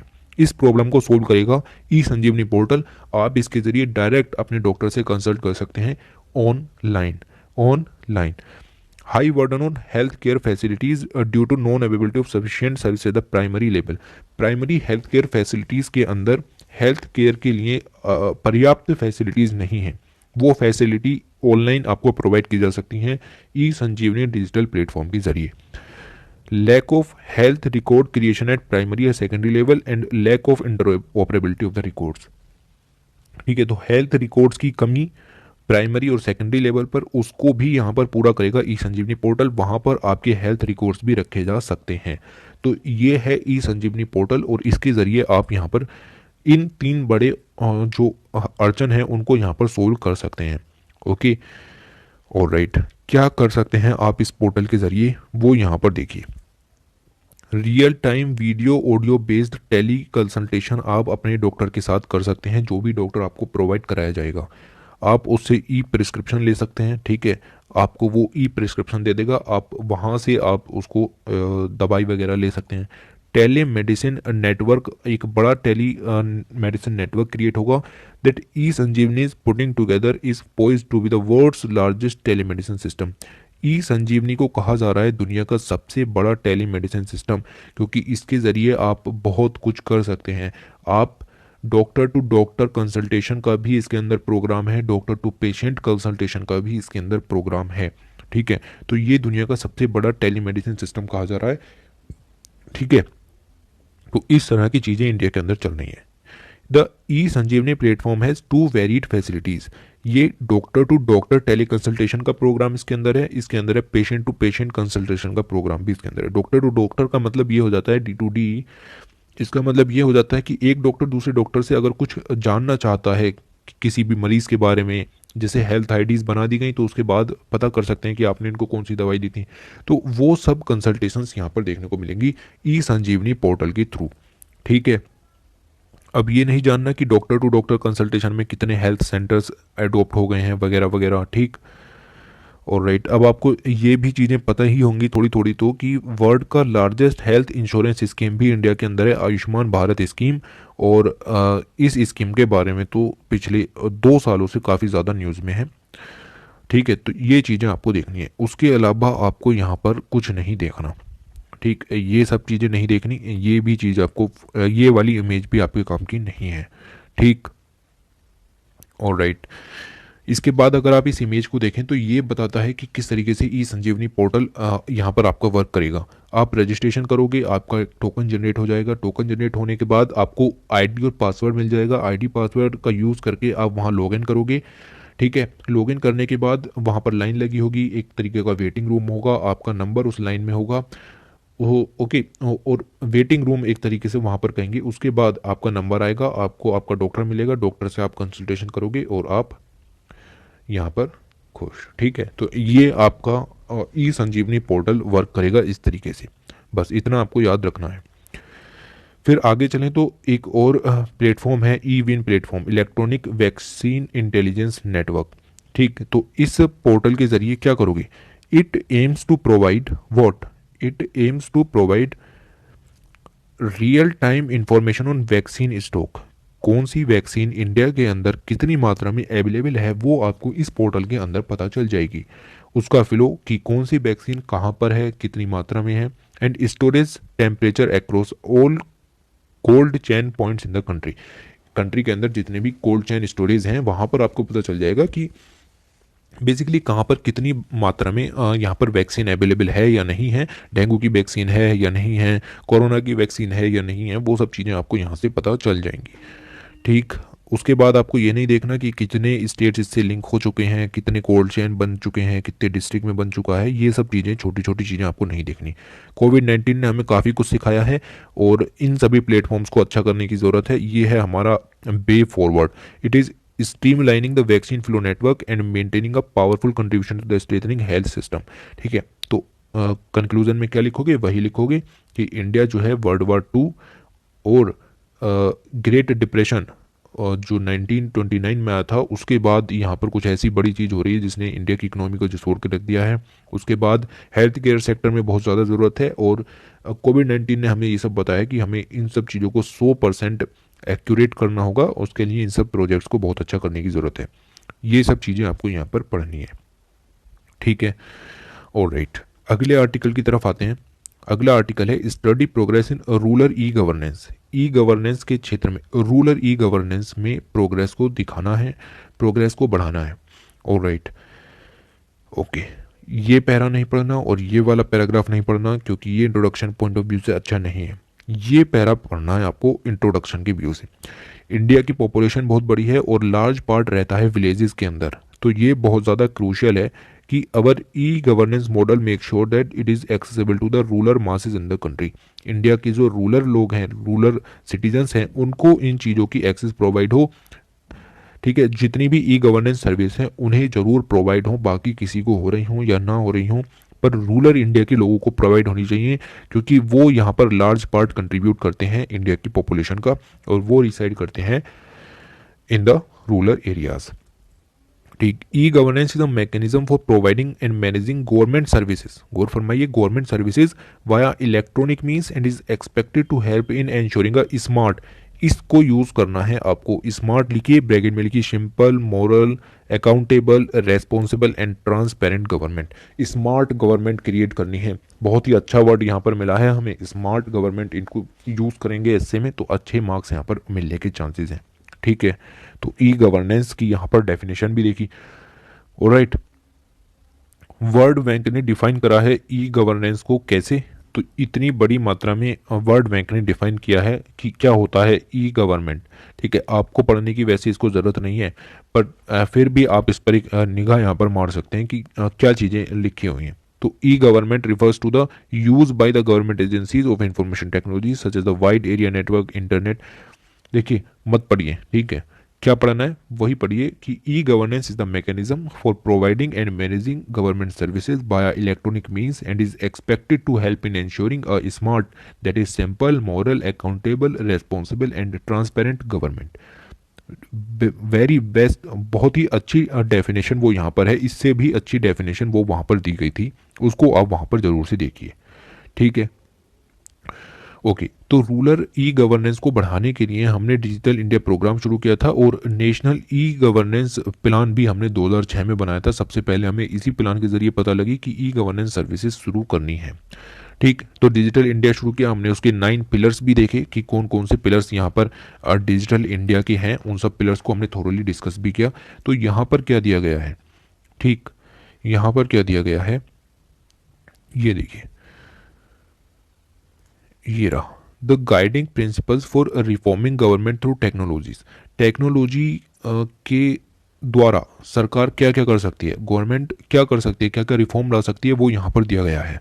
जैसे देखिए, फॉर्म सिंप्लीफिकेशन, इसके बारे में मैंने पहले भी बताया, आपको सब्सिडी लेनी है, आपको कुछ भी करना है तो आपको एक फॉर्म भरना पड़ता है। ठीक है, उस फॉर्म को सिंप्लीफाई किया जा सकता है ताकि ज़्यादा से ज़्यादा लोग इसको भर सकें। ठीक है, मिनिमम से मिनिमम इन्फॉर्मेशन आप लोगों की यहाँ पर लें तो ज़्यादा अच्छा है। आप उनसे कह दें कि आधार कार्ड अपलोड करो स्कैन करके, अभी वो कैसे कर देगा, ठीक है, वो साइबर कैफ़े पर ही जाएगा और वहाँ से ही कर पाएगा। दूसरा, online application and tracking, online application and tracking for their status would be provided. Government schemes के लिए ऑनलाइन एप्लीकेशन शुरू करनी चाहिए कि ये स्कीम इस समय इस फेज में है, आपका इतने रुपया बकाया है, वगैरह वगैरह। ऑनलाइन रेपोजिटरीज बनाई जा सकती हैं, आपने एक बार उसका आधार कार्ड का डाटा ले लिया तो आप बार बार मत लीजिए ना, उसके सर्टिफिकेट को इकट्ठा करके रखिए, रेपोजिटरी बनाइए। एजुकेशनल डिग्रीज हैं, आपने एक बार मान लो किसी स्कीम के अंदर बीपीएल फैमिली की आपने सर्वे के अनुसार आपने उनका डाटा ले लिया, बस डाटा ले लिया, आप बार बार स्कीम्स के लिए उस डाटा को यूज़ मत कीजिए। ठीक है, आप उसकी रेपोजिटरी बना करके रखिए और उसी डाटा को वहाँ पर बार बार यूज़ कीजिए, आप लोगों से बार बार डाटा ना लें तो ज़्यादा अच्छा रहेगा। Integration of services and platforms, okay, integration of service and platform, example the Aadhaar platform for UIDAI payment gateways, mobile सेवा प्लेटफॉर्म्स, इन सबको इंटीग्रेट करने की ज़रूरत है, इन सबको एक दूसरे से लिंक करने की ज़रूरत है। एप्लीकेशन प्रोग्रामिंग इंटरफेसेस, ये कुछ ज़्यादा हो जाएगा रूरल इंडिया के लोगों के लिए, ठीक है, बट ये सब हमें करना पड़ेगा। तो बेसिकली इतना ज़्यादा भी नहीं करो, पहले बेसिक चीज़ें भी यहाँ पर करें तो ज़्यादा सही रहेगा। National and state service delivery gateways, इन सबको स्ट्रेथन करने की ज़रूरत है डिलीवरी सर्विस को प्रोवाइड करने के लिए। इंटर ऑपरेबिलिटी का इशू मैंने आपको बताया, इसको शॉर्ट आउट करने की ज़रूरत है। ओके, देखिए, इंफॉर्मेशन इन इलेक्ट्रॉनिक फॉर्म्स, ये मैंने आपको पहले ही बता दिया है। इसका मतलब ये है कि आपने एक बार उनके आधार कार्ड का डाटा, उनकी मार्कशीट ले ली, तो फिर आप उनको बार बार दिक्कत मत कीजिए कि अब आप ये अपलोड कीजिए, अब आप वो अपलोड कीजिए। All database and information should be in the electronic form and not manual. ठीक है, तो ये सारी चीज़ें आपको यहाँ पर लॉन्च करनी है कि गवर्नमेंट कर क्या सकती है ई रूरल क्षेत्र के अंदर। मैंने आपको ये बताया कि नेशनल ई गवर्नेंस प्लान चलाया गया था 2006 के अंदर, और तभी हमें पता लगा कि हम क्या कर सकते हैं। ये पहला स्टेप था towards making services e governance. ठीक है, तो सर्विसेज को इलेक्ट्रॉनिक मीन्स के थ्रू प्रोवाइड किया जाए, उसके लिए ये चीज़ें यहाँ पर लॉन्च की गई थी। ठीक, 2006 में स्टार्ट किया था और हमने 27 मिशन मोड प्रोजेक्ट लिया था कि हम इन प्रोजेक्ट्स के अंदर पहले सर्विस शुरू करेंगे, जैसे हेल्थ, एजुकेशन, पब्लिक डिस्ट्रीब्यूशन, इनके थ्रू हम यहाँ पर ई गवर्नेंस प्रोवाइड करेंगे। पहला प्रोग्राम हमारा यही था। ऑलराइट, इस पैसेज को नहीं पढ़ना है, ठीक, अब मैं आपको ये सारी चीज़ें नहीं पढ़ाता क्योंकि ये चीज़ें जो हैं यहीं से ही उठा करके कहीं ना कहीं से यहाँ पर चिपका दी जाती हैं हाईलाइट करने के लिए। ऑलराइट, तो वो सब चीज़ें यहाँ पर हम पहले ही पढ़ चुके होते हैं। Ultimate objective is to bring public service closer to home to the citizen as articulated in the vision statement of. ये लाइन इंपॉर्टेंट हो जाती है। नेशनल ई गवर्नेंस प्लान, इसका जो विज़न था, इसका जो अल्टीमेट ऑब्जेक्ट था वो यही था कि हर एक सिटीज़न के घर तक सर्विस पहुँचे, हर एक सिटीज़न के घर तक सर्विस पहुँचे। यही जो है वो विज़न स्टेटमेंट था नेशनल ई गवर्नेंस प्लान का। तो इसी के थ्रू यहाँ पर वर्क अभी भी चल रहा है और ये प्लान सस्टेन करने के लिए बहुत ज़्यादा ज़रूरत है। ओके, आगे, today India is the second largest telecom market in the world wide. तो पॉइंट है आपको ये पॉइंट याद रखना है कि इंडिया फर्स्ट नंबर पर नहीं है, सेकंड टेलीकॉम मार्केट है दुनिया में। India second largest telecom market है। The number of mobile subscriber in the India amount to about 1.15 billion. Basically आप इसको इस तरीके से याद रखिए कि 71 करोड़ जो पीपल हैं वो इस समय मोबाइल चलाते हैं, जो कि 2020 के लास्ट तक 74 हो जाने के चांसेस हैं और 2022, 23 या 25 तक वहाँ पर 83 करोड़ देखने के लिए मिलेंगे। इस तरीके का डाटा आपके लिए आसान हो जाता है। तो ये याद रखिए 71, 74, 83 आपका काम हो जाएगा। इस तरीके का इंटरनेट पेनिट्रेशन का डाटा आपको यहाँ पर दिखाना है। अब आ जाते हैं कुछ ई गवर्नेंस प्रोजेक्ट। सरकार ने क्या किया रूरल क्षेत्र में ई गवर्नेंस की सर्विसेज को बढ़ाने के लिए। बहुत ही ध्यान से पढ़ना है, ठीक है। मैं आपको बताऊंगा कि क्या क्या चीज़ें आपको यहाँ पर पढ़नी है। ई पंचायत लॉन्च की गई। ई पंचायत एक मिशन मोड प्रोग्राम था इन विच 2,50,000 पंचायती राज इंस्टीट्यूशंस को आइडेंटिफाई करना था। उन्हें बताना था कि deliver e governance services rural population के थ्रू, उनके थ्रू पहुंचानी है। ई सर्विसेज को उनके थ्रू पहुंचाना है। कोई स्कीम लॉन्च की है तो ग्राम पंचायत लेवल पर पंचायती राज इंस्टीट्यूशंस उन स्कीम्स को अपने लोगों को समझाएं, अपने लोगों को समझाएं कि ये स्कीम लॉन्च हुई है, इसमें पार्टिसिपेट करो, आपका फ़ायदा है। They include information on the topics such as agriculture, irrigation, fisheries, loans, seeds, fertilizers। ये पंचायती राज इंस्टीट्यूशंस बताते हैं लोगों को कि इस एरिया में, एग्रीकल्चर में, इरिगेशन में क्या क्या नई तकनीकें इंडिया के अंदर आ रही हैं, क्या क्या इन्फॉर्मेशन नई इन टॉपिक्स के अंदर आ रही है। उन चीज़ों को यहाँ पर वो लोग बताते हैं। तो इससे क्या होगा, लोगों में पता चलेगा कि हाँ, सरकार ने एक ऐसी नई चीज़ शुरू की है जिससे हमारी इनकम 2024 तक, 2022 तक डबल हो सकती है। ठीक है, तो ये चीज़ें यहाँ पर देखने के लिए मिलेगी। तो ई पंचायत पोर्टल आपने यहाँ पर पढ़ा। उसके बाद एक पोर्टल है भूमि पोर्टल। भूमि पोर्टल कर्नाटक गवर्नमेंट का पोर्टल है और डिजिटाइजेशन करना है लैंड रिकॉर्ड्स का। ये सब नहीं पढ़ना। कर्नाटक का पोर्टल है, डिजिटाइजेशन करना है लैंड रिकॉर्ड्स का। हर एक सिटीजन की जो लैंड रिकॉर्ड्स हैं वो यहाँ पर अवेलेबल होंगे। E Choupal initiative ITC limited के द्वारा शुरू किया गया था, इसको याद रखिएगा। To address various requirements of the farmers including selling their produce directly to the buyer and ruling out the role of middleman in the process. तो e Choupal initiative ITC limited के शुरू किया गया था, प्राइवेट सेक्टर का project है। क्या मकसद था? मकसद ये था कि डायरेक्टली फार्मर से ही प्रोड्यूस को खरीदा जाए, किसी मिडिलमैन से प्रोड्यूस को ना खरीदा जाए। तो इससे क्या होगा, फार्म टू फोर्क प्रोजेक्ट की तरफ बढ़ावा मिलेगा। इस टर्म को याद रखिए, farm to fork. Direct farmer से रेस्टोरेंट या कंपनीज की तरफ सामान जाए, बीच में कोई भी मिडिलमैन देखने के लिए ना मिले, इसको कहते हैं फार्म टू फोर्क इनिशिएटिव। ठीक है, तो ऐसे इनिशिएटिव्स के लिए ये ई चौपाल यहाँ पर बनाया गया था। फिर एक प्रोजेक्ट आ जाता है ज्ञानदूत प्रोजेक्ट। मध्य प्रदेश सरकार का प्रोजेक्ट है और सूचनालय सेटअप किए जाएंगे। सूचनालय का मतलब ये होता है कि यहाँ पर आपको सूचना मिलेगी हर एक प्रोजेक्ट से रिलेटेड। ठीक है, तो ज्ञानदूत प्रोजेक्ट याद रखिए मध्य प्रदेश सरकार का है। ओके, लिमिटेशंस क्या है, क्या आप बता सकते हैं? आप अगर इस आर्टिकल को ना पढ़ें तब भी आप बता सकते हैं कि रूरल इंडिया की लिमिटेशन क्या है, पर मैं बताऊंगा आपको कि क्या है। अभी भी लोग बटन वाला फ़ोन यूज़ करते हैं, जबकि स्मार्टफोन के ज़रिए काफ़ी ज़्यादा हेल्प यहाँ पर मिलती है। तो still use feature phone with limited ability to access service electronically. तो ई सर्विस में यहाँ पर हमें हर्डल देखने को मिलती है, क्योंकि लोग अभी वही चीज़ यूज़ कर रहे हैं जो पुरानी है। तो उनको पहले मोबाइल फ़ोन जो है वो इस्तेमाल करना सिखाएं। उसके लिए लिटरेसी लेवल यानी कि इलिटरेसी काफ़ी ज़्यादा है रूरल इंडिया के अंदर। ये तो आपको पॉइंट लिखना ही लिखना है और ये आप लिखते रहोगे, क्योंकि ये चीज़ें कम होने वाली हैं नहीं। ठीक है, चाहे आप मानो या ना मानो, ये चीज़ें कम होने वाली हैं नहीं। ठीक, अगर हम इलिटरेसी लेवल्स की बात करें तो 2011 की सेंसस के हिसाब से देखें तो मेल लिटरेसी रेट देखने को मिलता है 77% और फीमेल लिटरेसी रेट देखने को मिलता है 57%, 58% आप इसको कह सकते हैं। तो ये दो डाटा आपको याद रखना है, सिर्फ ये दो डाटा, ये नहीं याद रखना, ये नहीं याद रखना, ये याद रखना है 77% और 58%। जब 2021 का यहाँ पर जनगणना लागू हो जाए तब आपको वो वाला डाटा याद रखना है। फिर आईटी अवेयरनेस नहीं है और आईटी लिटरेसी नहीं है, ये सेम बात ही हो गई, ठीक है। दूसरी बात मैंने आपको एक चीज़ और बताई कि जो ज़्यादा से ज़्यादा सर्विस प्रोवाइडर प्लेटफॉर्म्स हैं और वो ऑनलाइन जो प्लेटफॉर्म्स हैं वो इंग्लिश भाषा में हैं और इंग्लिश रूरल इंडिया में लिमिटेड नंबर ऑफ पीपल्स के द्वारा ही समझी जाती है।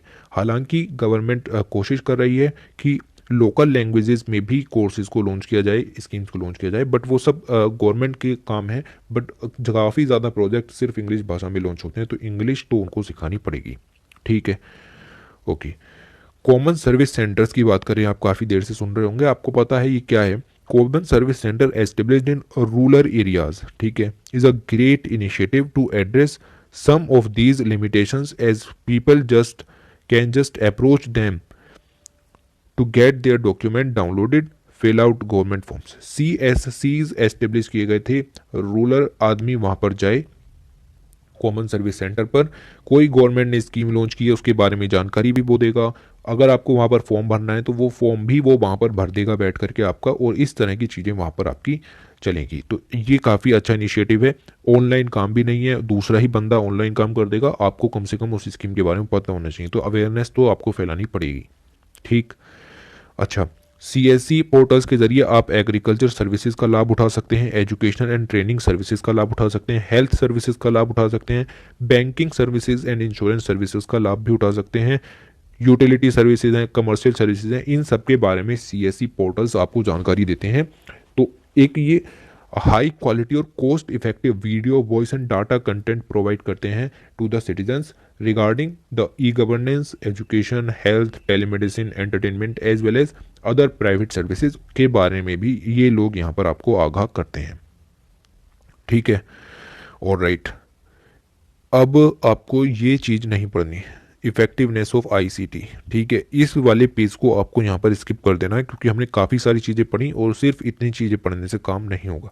हमने नेशनल ऑप्टिकल फाइबर नेटवर्क के बारे में भी पढ़ लिया, हमने ऑप्टिकल फाइबर केबल के बारे में भी पढ़ लिया, अभी अभी जो अंडमान एंड निकोबार एंड लक्षद्वीप हैं वहाँ पर ऑप्टिकल फाइबर नेटवर्क्स बिछाई जा चुकी हैं, ठीक है। तो ये सब चीज़ें यहाँ पर आपको स्किप करनी है, ये चीज़ आपको यहाँ पर नहीं पढ़नी, ओके। माई गवर्नमेंट प्लेटफॉर्म के बारे में भी हमने पढ़ लिया, ऑलराइट। आगे चलें तो आपको पता चलता है कि ई लर्निंग, अभी हमने ई हेल्थ पढ़ा, अब ई एजुकेशन के बारे में भी पढ़ना है। एजुकेशन के क्षेत्र में भी तो लर्निंग को बढ़ावा देना है और डिजिटल लर्निंग को बढ़ावा देना है, उसके लिए क्या किया जाए, ठीक है। ये देखिए, इंट्रोडक्शन पॉइंट ऑफ व्यू से क्या लिखोगे, इंट्रोडक्शन पॉइंट ऑफ व्यू से आप देख लीजिए क्या लिखेंगे।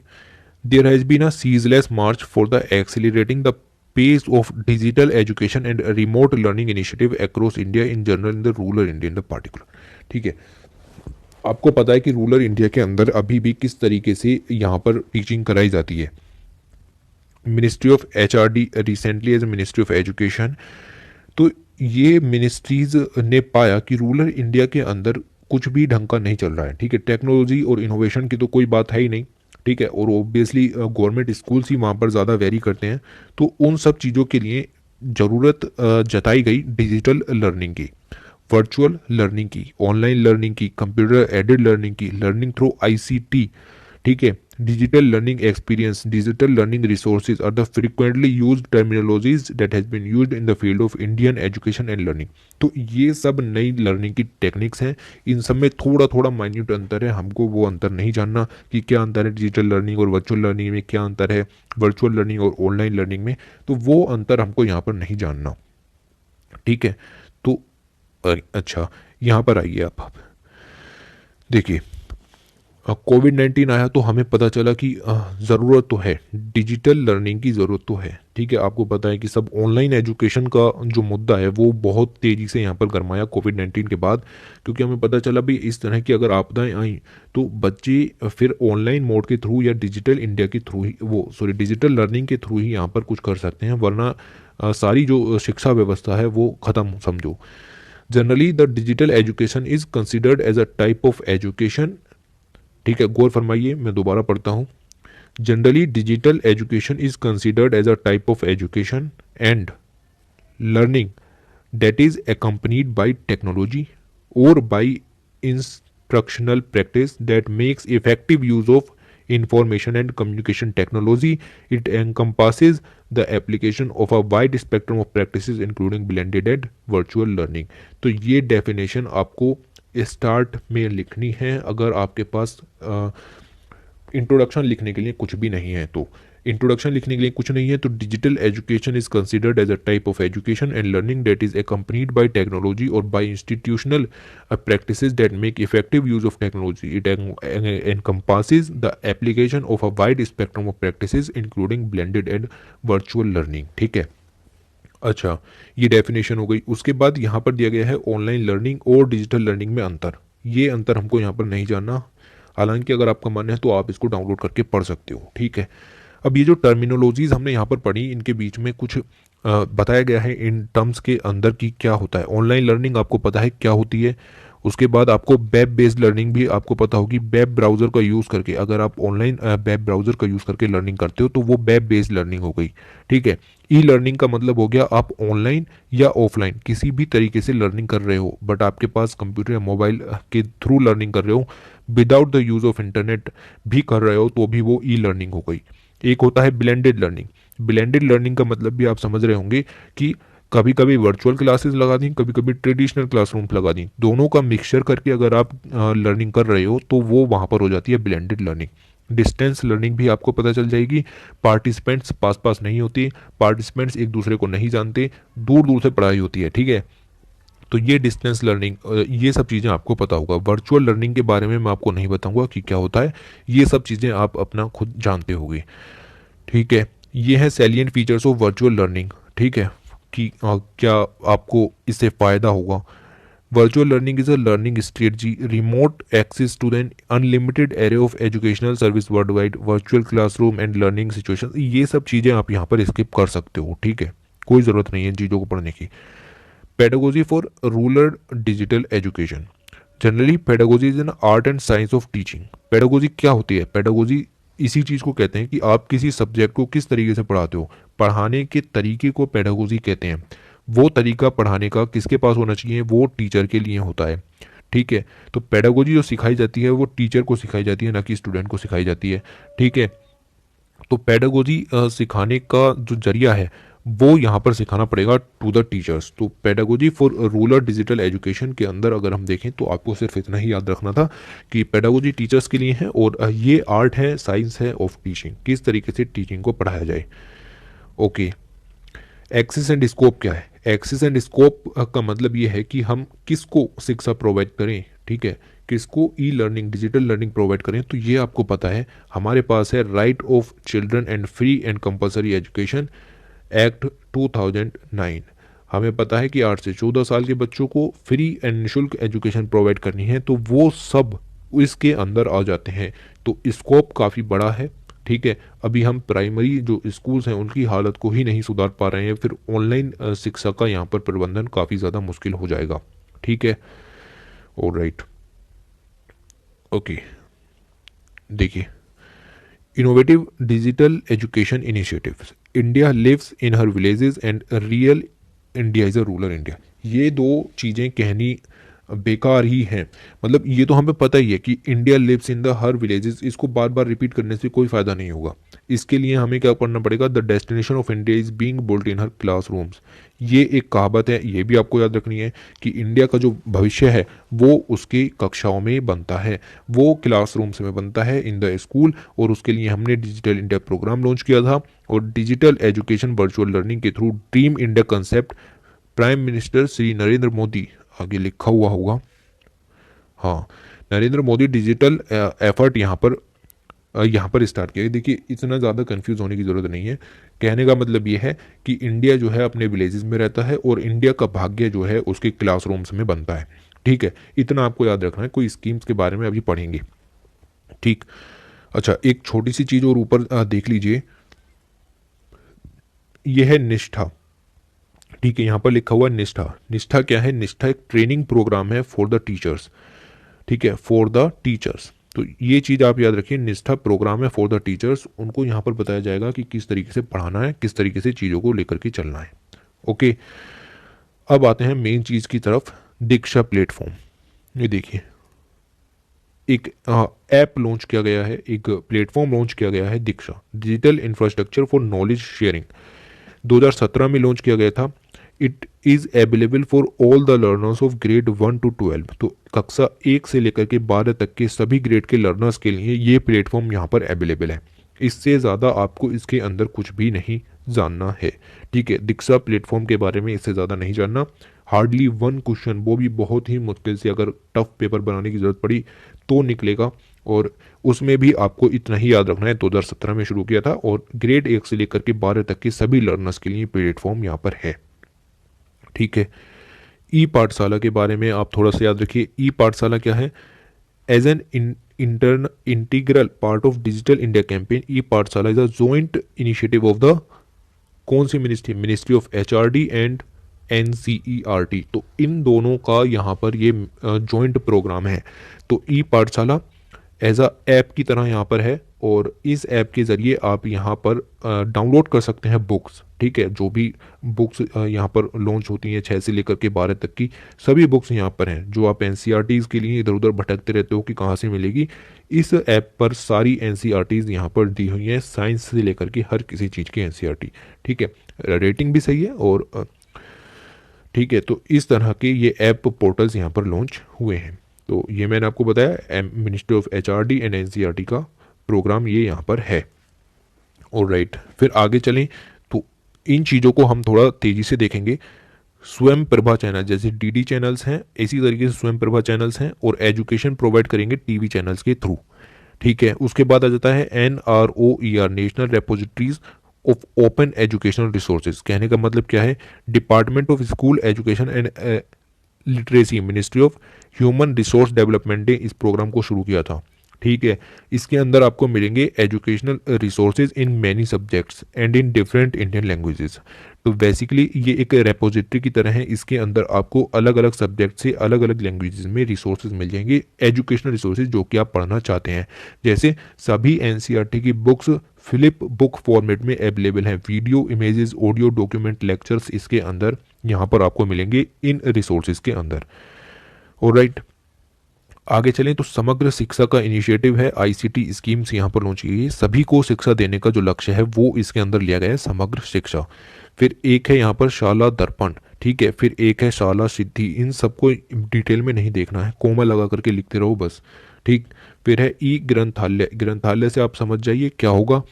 ये एक इंटीग्रेटेड लाइब्रेरी मैनेजमेंट सॉफ्टवेयर है। लाइब्रेरी का मतलब आप समझ रहे हैं, यहाँ पर सारी बुक्स जो भी काम की हैं एजुकेशन से रिलेटेड। ठीक है, और ऐसा नहीं कि हाई लेवल तक की, इतनी ज़्यादा नहीं। बेसिकली हमारा जो फोकस है वो प्राइमरी एजुकेशन की तरफ सबसे ज़्यादा है। तो एनसीईआरटीज़ वगैरह ई ग्रंथालय पर आपको ये सब चीज़ें मिल जाएंगी। ठीक है, फिर डिजिटल साक्षरता अभियान भी लॉन्च किया गया था, और इसको कहते हैं national digital literacy mission. Okay, तो आईटी ट्रेनिंग प्रोवाइड करनी है इसके ज़रिए। ये सब चीज़ें छोटी छोटी आपको यहाँ पर देखनी है, दिशा प्रोग्राम वगैरह। ये स्कीम इम्पोर्टेंट हो जाती है क्योंकि प्रधानमंत्री इस स्कीम के आगे लगा हुआ है। क्या है? प्रधानमंत्री ग्रामीण डिजिटल साक्षरता अभियान। ओके, क्या कहने की कोशिश हो रही है? तो प्राइम मिनिस्टर ग्रामीण डिजिटल साक्षरता अभियान, इसके अंदर आप समझिए क्या है। एम्पावर करना है the citizen of India, particularly the rural India और द ग्रामीण भारत। उनको ट्रेनिंग देनी है, access and accelerate the digital India initiatives by operating computers और डिजिटल डिवाइसेस लाइक स्मार्टफोन। तो बेसिकली करना क्या है, देखिए गौर फरमाइए। 6 करोड़ पर्सनस को 31 मार्च 2019 तक, 6 करोड़ पर्सनस को 31 मार्च 2019 तक रूरल इंडिया के अंदर उनको सिखाना है मोबाइल फ़ोन चलाना, टैबलेट चलाना, ईमेल्स कैसे यूज़ करते हैं, एसएमएस क्या होता है, ब्राउज इंटरनेट क्या होता है, गवर्नमेंट सर्विसेज पर एक्सेस कैसे ले सकते हो, डिजिटल पेमेंट्स कैसे करते हैं, इन सब चीज़ों को सिखाना है पीएम ग्रामीण डिजिटल साक्षरता अभियान के तहत। इससे ज़्यादा और कुछ भी नहीं जानना। 6 करोड़ पर्सन रूरल इंडिया के अंदर 31 मार्च 2019 तक उनको ये सब सिखाना है। आगे चलें तो कुछ और छोटे छोटे इनिशिएटिव्स PMIS और ये सब पढ़ने की ज़रूरत नहीं है। ठीक है, ये दिया गया है रोल ऑफ UNISED, क्या है, unit of science and educational development. कुछ पढ़ने की ज़रूरत नहीं है इसके बारे में, क्योंकि जो लेखक हैं वो यहाँ पर वर्क करते हैं, इसलिए उन्होंने इसके बारे में थोड़ा सा लिखा है। आपको इसके बारे में पढ़ने की ज़रूरत नहीं है। एक चीज़ देख लीजिएगा कि राष्ट्रीय आविष्कार अभियान किसके अंदर वर्क करता है। राष्ट्रीय आविष्कार अभियान वर्क करता है under the UNISED, UNISED, unit of science and education development. इसके अंदर प्रोग्राम है राष्ट्रीय आविष्कार अभियान। आगे चलते हैं, आगे चलेंगे तो अगला आर्टिकल एग्रीकल्चर के ऊपर आ जाता है। देखिए, ई हेल्थ पढ़ लिया, ई एजुकेशन पढ़ ली, ऐसे ही आ जाता है ई एग्रीकल्चर। ई एग्रीकल्चर को कहते हैं प्रिसीजन एग्रीकल्चर। ठीक है, ई एग्रीकल्चर को कहते हैं प्रिसीजन एग्रीकल्चर। एग्रीकल्चर के अंदर इंफॉर्मेशन टेक्नोलॉजी का यूज़ करना ई एग्रीकल्चर कहलाता है। उसके लिए दूसरी टर्म है प्रिसीजन एग्रीकल्चर। इंडिया आपको पता है एक एग्रीरियन बेस्ड इकोनॉमी है। इंडिया की 60% पॉपुलेशन अभी भी एग्रीकल्चर बेस्ड है और रूरल सिस्टम में रहती है। उसके बाद आपको ये भी पता है कि कोविड-19 के दौरान सिर्फ एग्रीकल्चर ही ऐसा सेक्टर था जिसमें पॉजिटिव ग्रोथ देखने को मिली थी, बाकी 23% निगेटिव ग्रोथ हर सेक्टर में देखने को मिली थी। ठीक है, उसके बाद रूरल बेस्ड इकोनॉमी, ये भी मैंने आपको बताया, ये चीज़ें आपको याद रखनी है। तो एग्रीकल्चर पे मेन फोकस रखना है, ये हमारा काम है। और राइट, मैंने जो जो आपको बताया उसको आपको अपनी लैंग्वेज में लिखना है, ये आपको यहाँ पर नहीं लिखना। ठीक, ये पॉइंट इंपॉर्टेंट हो जाते हैं कि इंडिया को बनाना है 5 ट्रिलियन की इकोनॉमी 2024 तक, 7 ट्रिलियन की इकोनॉमी 2030 तक बनाना है। ठीक, तो ये 2 पॉइंट भी आपको यहाँ से याद रखना है कि 7 ट्रिलियन की इकोनॉमी 2030 तक और 5 ट्रिलियन की इकोनॉमी 2024 तक बनाना है। और राइट, यहाँ पर हम अब पूरे चैप्टर में बात करेंगे प्रिसीजन एग्रीकल्चर और इंटरनेट ऑफ थिंग्स के जरिए किस तरीके से प्रिसीजन एग्रीकल्चर को हासिल किया जा सकता है। तो IoT से PA पर किस तरीके से जाए, इंटरनेट ऑफ थिंग्स का यूज़ करके प्रिसीजन एग्रीकल्चर को यहाँ पर बनाए रखना है, ये इस आर्टिकल का मकसद है। ठीक, आराम से समझेंगे, कोई जल्दबाजी नहीं है। ठीक, और राइट, एक अच्छी सी डेफिनेशन भी नहीं दी क्या इन्होंने यहाँ पर। ओके, नहीं, यहाँ पर कुछ नहीं पढ़ना, ये सब मैंने आपको बता दिया कि एग्रीकल्चर सेक्टर ही ऐसा था जिसमें पॉजिटिव ग्रोथ देखने के लिए मिली। The recent world bank India country overview report 2019 has revealed that India must ensure the policy focus and effective implementation of public sector reforms, holistic development of infrastructure, agriculture and rural system, financial inclusion measures. तो basically जो ये report आई world bank की, इन्होंने यही कहा कि India को बहुत ज़्यादा ज़रूरत है अपने रिफॉर्म्स पे ज़्यादा ध्यान देने की, होलिस्टिक डेवलपमेंट चाहिए इंफ्रास्ट्रक्चर का, एग्रीकल्चर को सस्टेन रखने की ज़रूरत है, फाइनेंशियल इंक्लूजन की ज़रूरत है, अपने एक्सपोर्ट्स को बढ़ाए और पब्लिक हेल्थ पर ध्यान दे, एजुकेशन पर ध्यान दे। ये इस रिपोर्ट ने कहा और ये रिपोर्ट्स ये सब कहती ही रहेंगी। साथ ही हमें अपने सस्टेनेबल डेवलपमेंट गोल्स पूरे करने हैं 2030 तक, जो कि नंबर में 17 हैं। ठीक है, उसके बाद 60 ट्रिलियन की इकोनॉमी बनानी है 2030 तक, ये भी मैंने आपको बताया। तो ये सब काम ऐसे ही नहीं हो जाएंगे, उसके लिए आपको जो 60% की पॉपुलेशन हमारी रूरल इंडिया में रहती है उसको, और एग्रीकल्चर पर बेस है, उसको यहाँ पर अच्छा करना होगा, उसकी इनकम बढ़ानी होगी, तभी सस्टेनेबल डेवलपमेंट गोल पूरे हो सकते हैं और एग्रीकल्चर एक्सपोर्ट्स भी बढ़ेंगे, ताकि हमारा 60 ट्रिलियन की इकोनॉमी का सपना पूरा हो सके। ठीक है, तो आगे क्या दिया है, आगे दिया है the need for third tech revolution in agriculture. तीसरे टेक रिवोल्यूशन की जरूरत है एग्रीकल्चर के अंदर। क्या कहना चाह रहे हैं, पहला एग्रीकल्चर रिवोल्यूशन कब हुआ था? नहीं, 1960 में नहीं हुआ था। ग्रीन रेवोल्यूशन दूसरा एग्रीकल्चर रेवोल्यूशन था। पहला जो एग्रीकल्चर रेवोल्यूशन था वो हुआ था 1940 तक। ठीक है, 1940s तक यहाँ पर पहला जो एग्रीकल्चर रेवोल्यूशन है वो आपको देखने को मिला था, क्योंकि हमने फोकस किया था मैकेनाइजेशन के ऊपर, नई नई मशीन्स एग्रीकल्चर में यूज़ करने की कोशिश की थी। तो वो था फर्स्ट एग्रीकल्चर रेवोल्यूशन। दूसरा आया ग्रीन रेवोल्यूशन, जिसने उत्तर भारत में नई क्रांति लाया। ठीक है, तीसरा जो है वो यहाँ पर अब लॉन्च करने की बात हो रही है, जो कि 1990 से चलता चला आ रहा है, इसको कह रहे हैं third revolution. High and technologies, cloud based solution, data driven decision making. ये थोड़ी इंडिया में देर हो गई प्रिसीजन एग्रीकल्चर को लाने में, और कंट्रीज में इन चीज़ों का यूज़ चल रहा है, तो इंडिया में इन चीज़ों को लाने में देर हो गई है, बट उससे यहाँ पर कोई दिक्कत नहीं होगी। अगर हमने थर्ड एग्रीकल्चर रेवोल्यूशन लॉन्च कर दिया, उसके बाद एक फार्मर 256 पीपल्स को खाने के बराबर यहाँ पर प्रोड्यूस उत्पन्न कर पाएगा। पहले क्या था, 26 नहीं 155 पीपल्स को। ये देखिए, अच्छा, कहने का मतलब क्या है मेरा, जब फर्स्ट रिवॉल्यूशन आया था ये आपका मैकेनाइजेशन वाला, उसमें आपका एक फार्मर 26 पीपल्स के बराबर जो है वो खाना उत्पन्न कर रहा था, फूड जो है यहाँ पर प्रोड्यूस हो रहा था। जब दूसरा ग्रीन रेवोल्यूशन आया तो एक फार्मर 155 पीपल्स को खिलाने के लिए इतना जो है प्रोड्यूस उत्पन्न करवा रहा था। तो अगर हमने थर्ड रिवोल्यूशन स्टार्ट कर दिया तो एक फार्मर 256 पीपल्स को यहाँ पर खिला सकता है। तो जैसे जैसे पॉपुलेशन बढ़ रही है, एक फार्मर के ऊपर बर्डन भी बढ़ता चला जा रहा है उसकी पॉपुलेशन को फीड कराने का, ठीक है। तो ये चीज़ें यहाँ पर हैं। फिर 2030 तक पॉपुलेशन 1.5 बिलियन पहुंच जाएगी, ठीक है। अभी कितनी है, 1.37 है। तो उसके लिए डिमांड बहुत तेज़ी से बढ़ेगी, फूड की जो डिमांड है वो बहुत तेज़ी से बढ़ेगी, और फूड की डिमांड बढ़ेगी तो फूड का जो प्रोडक्शन है वो भी बढ़ाना पड़ेगा। फूड का प्रोडक्शन अभी कितना है, 298 मीट्रिक टन, ठीक है, मिलियन MMT आप इसको कह सकते हैं। इतना हम फूड यहाँ पर उत्पन्न कर पा रहे हैं, 298।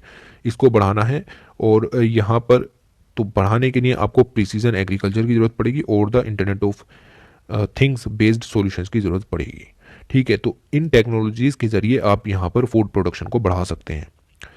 ओके, आगे करें, आगे देखें तो यहाँ पर आप इस चीज़ को देखिए, इस लाइन को देखिए, यहाँ से आप इसकी डेफिनेशन को थोड़ा सा याद रखेंगे कि क्या कहने की बात हो रही है। Precision agriculture describes the process of technology enable, ठीक है, technology enable and integrated approach to agriculture crop management system that comprises the observation, measurement and analysis of the need of the individual fields of farmers and the crop in the region so that the productivity and the farmers income are significantly enhanced। तो precision agriculture technology का use करना in the agriculture sector, और उसके base पर यहाँ पर observation करना अपनी एग्रीकल्चर प्रोड्यूस की, उसकी मेजरमेंट करना, एनालिसिस करना इंडिविजुअल बेसिस पर, उसको कहते हैं प्रिसीजन एग्रीकल्चर। इससे प्रोडक्टिविटी तो बढ़ेगी ही बढ़ेगी, बट फार्मर की इनकम भी बढ़ेगी, और हमारा जो सपना है 2022 तक फार्मर्स की इनकम डबल करने का, वो इनकम भी यहाँ पर डबल की जा सकती है। ऑलराइट, तो ये चीज़ें यहाँ पर हैं। अच्छा, देखिए क्या है, the Precision agriculture extensively uses the technology-driven solutions for managing the entire set of agriculture management system for various interventions like generating the on-site and on-farm data on continuous basis about various agriculture practices, thereby using the technology tools to enhance the yield, quality and profit। Precision agriculture क्या कर सकती है? Precision agriculture में आप on site and on farm data generate कर सकते हैं, ठीक है। आपकी जो फसल है उसमें क्या क्या चीज़ें हैं, उसकी क्वालिटी क्या है, उसकी यील्ड क्या उत्पन्न होने वाली है, उससे मुझे प्रॉफिट क्या होगा, वो सारी चीज़ें आप यहाँ पर देख सकते हैं। आप geographical information system, remote sensing, geographical positioning system, GPS, robotics, ठीक है, analytics for data driven decision making, इन सब का यूज़ यहाँ पर कर सकते हैं। एडॉप्ट कर सकते हैं लेटेस्ट टेक्नोलॉजीज डाटा की, जैसे कि बिग डाटा एनालिटिक्स और the advance analytic capabilities, robotics, aerial imagery, sophisticated local weather और द ड्रोन्स, वेरी इंपॉर्टेंट, ठीक है। ड्रोन्स का यूज़ करने के लिए हमने स्वामित्व स्कीम भी लॉन्च की है, अभी अभी याद रखना, स्वामित्व स्कीम भी लॉन्च की है। तो इन चीज़ों का आप यूज़ यहाँ पर कर सकते हैं।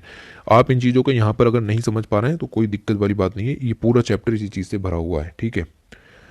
ऑलराइट, एनहेंस कर सकते हैं अपनी good management practices in agriculture, किस तरीके से आपको उस टेक्नोलॉजी को यूज़ करना है, वो कितनी सपोर्टिव होनी चाहिए, कितनी सप्लीमेंट्री होनी चाहिए, उन चीज़ों को आप यहाँ पर यूज़ कर सकते हैं। रिड्यूस कर सकते हैं फार्म इनपुट कॉस्ट, ठीक है। आप फर्टिलाइज़र्स उतना ही खरीद के लाइए जितना कि आपको मशीन बता रही है, जितना कि आपको प्रिसीजन एग्रीकल्चर के थ्रू पता लग रहा है। बारिश होगी तो इरिगेशन सिस्टम के थ्रू आप अपनी बिजली की खपत बचा सकते हैं, ठीक है। एडॉप्ट करनी है technology based identification, analysis and managing tools, drones का यूज़ करना है, पेस्टिसाइड को स्प्रे करने के लिए, रिड्यूस करनी है कॉस्ट ऑफ इनपुट, तो वही सब चीज़ें बार बार रिपीट हुई हैं। इम्प्रूव करना है management of variability in space and time which can result in the most suitable use of agri inputs. Alright, तो इन सब चीज़ों का यहाँ पर यूज़ करना है। तो आपको पढ़ना क्या है, आपको ये पढ़ना है कि बेनिफिट क्या है प्रिसीजन एग्रीकल्चर के। ऊपर की चीज़ भूल जाइए कि मैंने पढ़ाई थी, ठीक है। बेनिफिट कहाँ है, तो ये देखिए, जो इनपुट कॉस्ट है वो मिनिमाइज हो सकती है, cost are minimised. Profitability increase हो सकती है, फार्मर की जो प्रोफिटेबिलिटी है, जो उसका प्रॉफिट होगा वो यहाँ पर बढ़ सकता है। और क्या एडवांटेज हैं, और एडवांटेज ये हैं कि आपको पता चल सकता है कि कौन सी चॉइस की क्रॉप आपको यहाँ पर उगानी चाहिए, जिससे कि आपकी जो लैंड और क्लाइमेट की कंडीशंस हैं उसके हिसाब से ज़्यादा प्रॉफिट और प्रोडक्टिविटी देखने को मिले। दूसरा, आप क्या कर सकते हैं कि जैसे फर्टिलाइज़र, वाटर या आप पेस्टिसाइड डाल रहे हैं तो वो कितने ज़रूरत है, कितनी मात्रा में डालूं कि नुकसान ना हो फसल को, वो आप पता कर सकते हैं। ठीक, वेस्टेज करने से बच सकते हैं आप, मिनिमाइज कर सकते हैं वेस्टेज को टेक्नोलॉजी के इंटरवेंशन से। आप क्या कर सकते हैं, मैनेज कर सकते हैं water and soil nutrition for agriculture effectivity. कितने न्यूट्रिशन की ज़रूरत है, फालतू न्यूट्रिशन ना डालें। यूरिया का एक्सेसिव यूज़ इंडिया में देखने को पहले से ही मिल रहा है, ठीक है। रिस्क को कम कर सकते हैं क्योंकि आपको पता चल जाएगा कि कौन सी फसल कितने टाइम में और कितने समय में गुजर जाएगी, और आपको ये भी पता चल जाएगा कि मॉनसून की कंडीशंस क्या क्या हैं, ठीक है। तो ये चीज़ें यहाँ पर देखने को मिलेंगी, रिस्क कम होगा, ठीक है। और दस इंक्रीजिंग द फार्मर्स इनकम, तो फार्मर की इनकम भी बढ़ेगी, सीधी सीधी सी बात यहाँ पर आपकी है, ठीक है। फार्मर की इनकम भी यहाँ पर बढ़ेगी। ओके, इंडिया का क्या सिनेरियो है, इंडिया इन सब में काफ़ी पीछे है। इंडिया में अभी ये चीज़ें इवोल्व हो रही हैं। इवोल्व होने का मतलब ये है कि 1990 से हम थर्ड एग्रीकल्चर रिवॉल्यूशन की तरफ हैं, बट इंडिया में अभी ये सब चीज़ें नहीं हैं। इंडिया में अभी भी किसान एमएसपी के पीछे ही है, ठीक है। तो उसको एमएसपी का लालच ना रहे, इस तरह की सुविधाएं प्रदान करने में हमें काफ़ी ज़्यादा समय यहाँ पर लग जाएगा, ठीक है। उसके लिए आप यहाँ पर देखिए, इंटरनेट ऑफ थिंग्स का मतलब तो आप समझते ही होंगे कि अपने आप बेसिकली चीज़ें काम करें। एक स्प्रिंकर है, तो अगर हम इन सब का एक डाटा क्रिएट करके एक सिस्टम में अपलोड कर दें तो वो चीज़ें आपकी फसल के हिसाब से खुद ही आपको बता देंगी कि क्या चीज़ें ज़रूरी हैं और क्या चीज़ें ज़रूरी नहीं है। कितना पेस्टिसाइड देना है, इंटरनेट ऑफ थिंग्स के ज़रिए आप ये बता सकते हैं। अपने सॉफ्टवेयर में आपको पता चल जाएगा कि आज बारिश होगी तो मुझे यहाँ पर जो इरिगेशन है वो नहीं करनी, ठीक है। ऑलराइट, तो ये चीज़ें आपको यहाँ से पता लग जाएंगी। Okay, the IoT based solution involve enhancing the automation, ठीक है। अपने आप काम हो, आदमी इसमें काम ना करे। रिड्यूस करनी है मैनुअल फार्मिंग प्रैक्टिसेस, यानी हाथों से काम ना हो, मशीनों से काम हो। सेंसर वाया स्मार्टफोन्स, सेंसर लगे होने चाहिए आपके खेत में। पेस्टिसाइड आ गया तो सेंसर्स के थ्रू आपको पता लग जाए कि हाँ ये वाला पेस्टिसाइड है, उसके लिए सबसे अच्छी चीज़ कौन सी दवाई है, ठीक है। ऑप्टिमाइज करना है इरिगेटिंग द क्रॉप्स, जैसा कि मैंने बताया कि कब रिक्वायर है कब रिक्वायर नहीं है, तो वाटर की वेस्टेज भी बचेगी। वायरलेस सेंसर्स लगे होंगे, वो आपको बताएंगे मौसम का हाल क्या है, तो वेदर डाटा भी यहाँ पर इंटीग्रेट किया जाएगा। ओके, दिक्कतें कहाँ हैं, दिक्कतें वही हैं, सिक्योरिटी, ठीक है। सिक्योरिटी नहीं है, प्राइवेसी का इशू आ जाता है, डाटा गवर्नेंस नहीं है कि डाटा को किस तरीके से यूज़ किया जा सके ये भी नहीं पता, डाटा जाएगा कहाँ ये भी नहीं पता। सबसे बड़ी दिक्कत ये है, ह्यूज इनिशियल इन्वेस्टमेंट। ये पैसा कहाँ से आएगा जो शुरू में चाहिए, इतना ज़्यादा पैसा इसको यूज़ करने के लिए आपको पूरा सिस्टम क्रिएट करना पड़ेगा, उसके लिए पैसा नहीं है। तो ये कुछ प्रॉब्लम्स हैं, कुछ फाइनेंस प्रॉब्लम्स हैं, कुछ ऑपरेशनल प्रॉब्लम्स हैं, कुछ मैनेजमेंट इश्यूज हैं, यही तो सॉर्ट आउट करने हैं, बाकी बचा ही क्या, ठीक है। बाकी तो फिर लागू हो ही जाएगी, ठीक है। तो प्रिसीजन एग्रीकल्चर में ये कुछ हर्डल्स हैं, इनको सोल्व करना है, ठीक। ऑलराइट, अभी जैसा कि मैंने बताया कि इंडिया में ये एक इवॉल्विंग टेक्नोलॉजी है।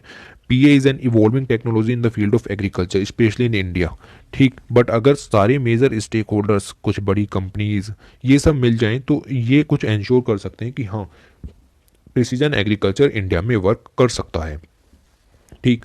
क्या क्या चीज़ें, जैसे कि अनेबल कर सकते हैं पॉलिसीज़, गवर्नमेंट पॉलिसीज़ बनाए इसके ऊपर और अच्छे से उसको इम्प्लीमेंट करे, अवेयरनेस क्रिएट करे, काम हो जाएगा, ठीक है। उनको समझाए कि क्या क्या बेनिफिट होते हैं प्रिसीजन एग्रीकल्चर के, आप एडोप्ट करें। कुछ इनिशियल हेल्प भी प्रोवाइड कर सकते हैं क्योंकि ये सबसे बड़ा मुद्दा है, ठीक है। उसके बाद डेमोन्स्ट्रेटिंग द मल्टीपल बेनिफिट्स। तो यही बताया कि यूनिवर्सिटीज़ के थ्रू या फिर एनजीओज़ के थ्रू यहाँ पर उनको बेनिफिट समझाएं कि प्रिसीजन एग्रीकल्चर के बेनिफिट क्या हैं। उसके बाद उनको एनकरेज करें, जैसे स्मॉल एंड मार्जिनल फार्मर्स हैं तो उनको एनकरेज करें, ठीक है।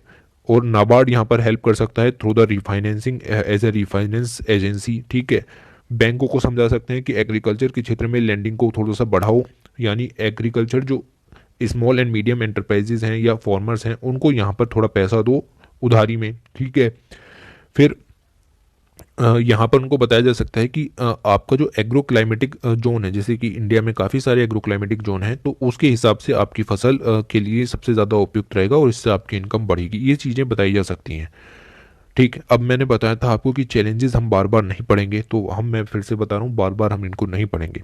अभी तो बताया कि इंफ्रास्ट्रक्चर और सिस्टम फैसिलिटीज़ अच्छी नहीं है इंडिया के अंदर, डाटा रेगुलेशन नहीं है, डाटा के ऊपर गवर्नेंस नहीं है, सब कुछ इनएडिक्वेट है। अगली बात, छोटे छोटे टुकड़े हैं फार्म लैंड के, 1-1 हेक्टेयर के, 2.5-2.5 हेक्टेयर के, एकर्स के, तो इन छोटे टुकड़ों पर अगर वो प्रिसीजन एग्रीकल्चर करेगा तो खाएगा क्या, ठीक है। तो इतना उसकी कॉस्ट लग जाएगी, इतना उसको बेनिफिट भी नहीं होगा। दूसरा, अवेयरनेस नहीं है, फुल्ली अवेयरनेस नहीं है, ये मैं आपको पहले ही बता चुका हूँ। इसके लिए टाइम चाहिए, प्रिसीजन एग्रीकल्चर को अडॉप्ट करने के लिए टाइम चाहिए, ठीक है। लिटरेसी रेट्स अच्छे नहीं हैं, लिटरेसी रेट्स अच्छे नहीं हैं, ठीक है। फिर कुछ फार्मर्स रिलेक्टेंट रहते हैं कि नई चीज़ नहीं अप्लाई करेंगे, कुछ नुकसान हो गया तो लेने के देने पड़ जाएंगे, ठीक है। फिर बैंकिंग सिस्टम भी कुछ ज़्यादा उत्सुक नहीं है कि लोन देना है एग्रीकल्चर सेक्टर को, क्योंकि रिस्क ज़्यादा रहता है, अनसर्टेनिटी रहती है, क्योंकि एग्रीकल्चर डिपेंड करता है रेन और वाटर पर और बेसिकली मानसून पर। मानसून अच्छा हुआ तो किसान यहाँ पर वापस कर देगा, नहीं अच्छा हुआ तो माफ़ी हो जाएगी। फार्म लोन वेवर का किस्सा यहाँ पर आ जाता है, ठीक। और राइट, अब बे फॉरवर्ड में क्या लिखोगे, ये सब मत लिखना भाई, ठीक है। अब हर चीज़ के लिए अलग अलग चीज़ याद करते रहोगे क्या, नहीं, ऐसा नहीं करना, ठीक है। ओके, तो क्या लिखोगे यहाँ पर, फिर वही लिखोगे ना कि 3 एग्रीकल्चर रेवोल्यूशंस चल चुके हैं और इंडिया में ये सिस्टम अभी इवॉल्विंग है, बट गवर्नमेंट को अच्छा काम करना चाहिए तो यहाँ पर उसको फ़ायदा मिलेगा, इनकम दुगनी हो जाएगी वगैरह, वही सब चीज़ें यूज़ करो। सस्टेनेबल डेवलपमेंट गोल पूरे करने में मदद मिलेगी, 5 ट्रिलियन की इकोनॉमी बन जाएगी वगैरह वगैरह। और राइट, तो इसमें कोई दिक्कत नहीं होनी चाहिए। ओके, आगे बात करते हैं फार्मिंग 2.0 की, डिजिटाइजिंग एग्रीकल्चर वैल्यू चेन, ठीक है। कहने का मतलब क्या है, एग्रीकल्चर वैल्यू चेन का मतलब होता है आपने, ये फार्मर ने एक प्रोड्यूस यहाँ पर उत्पन्न किया, एक प्रोडक्ट यहाँ पर बनाया, ठीक है। प्रोडक्ट बना, उसके बाद उसको सप्लाई करना होता है टू द लास्ट।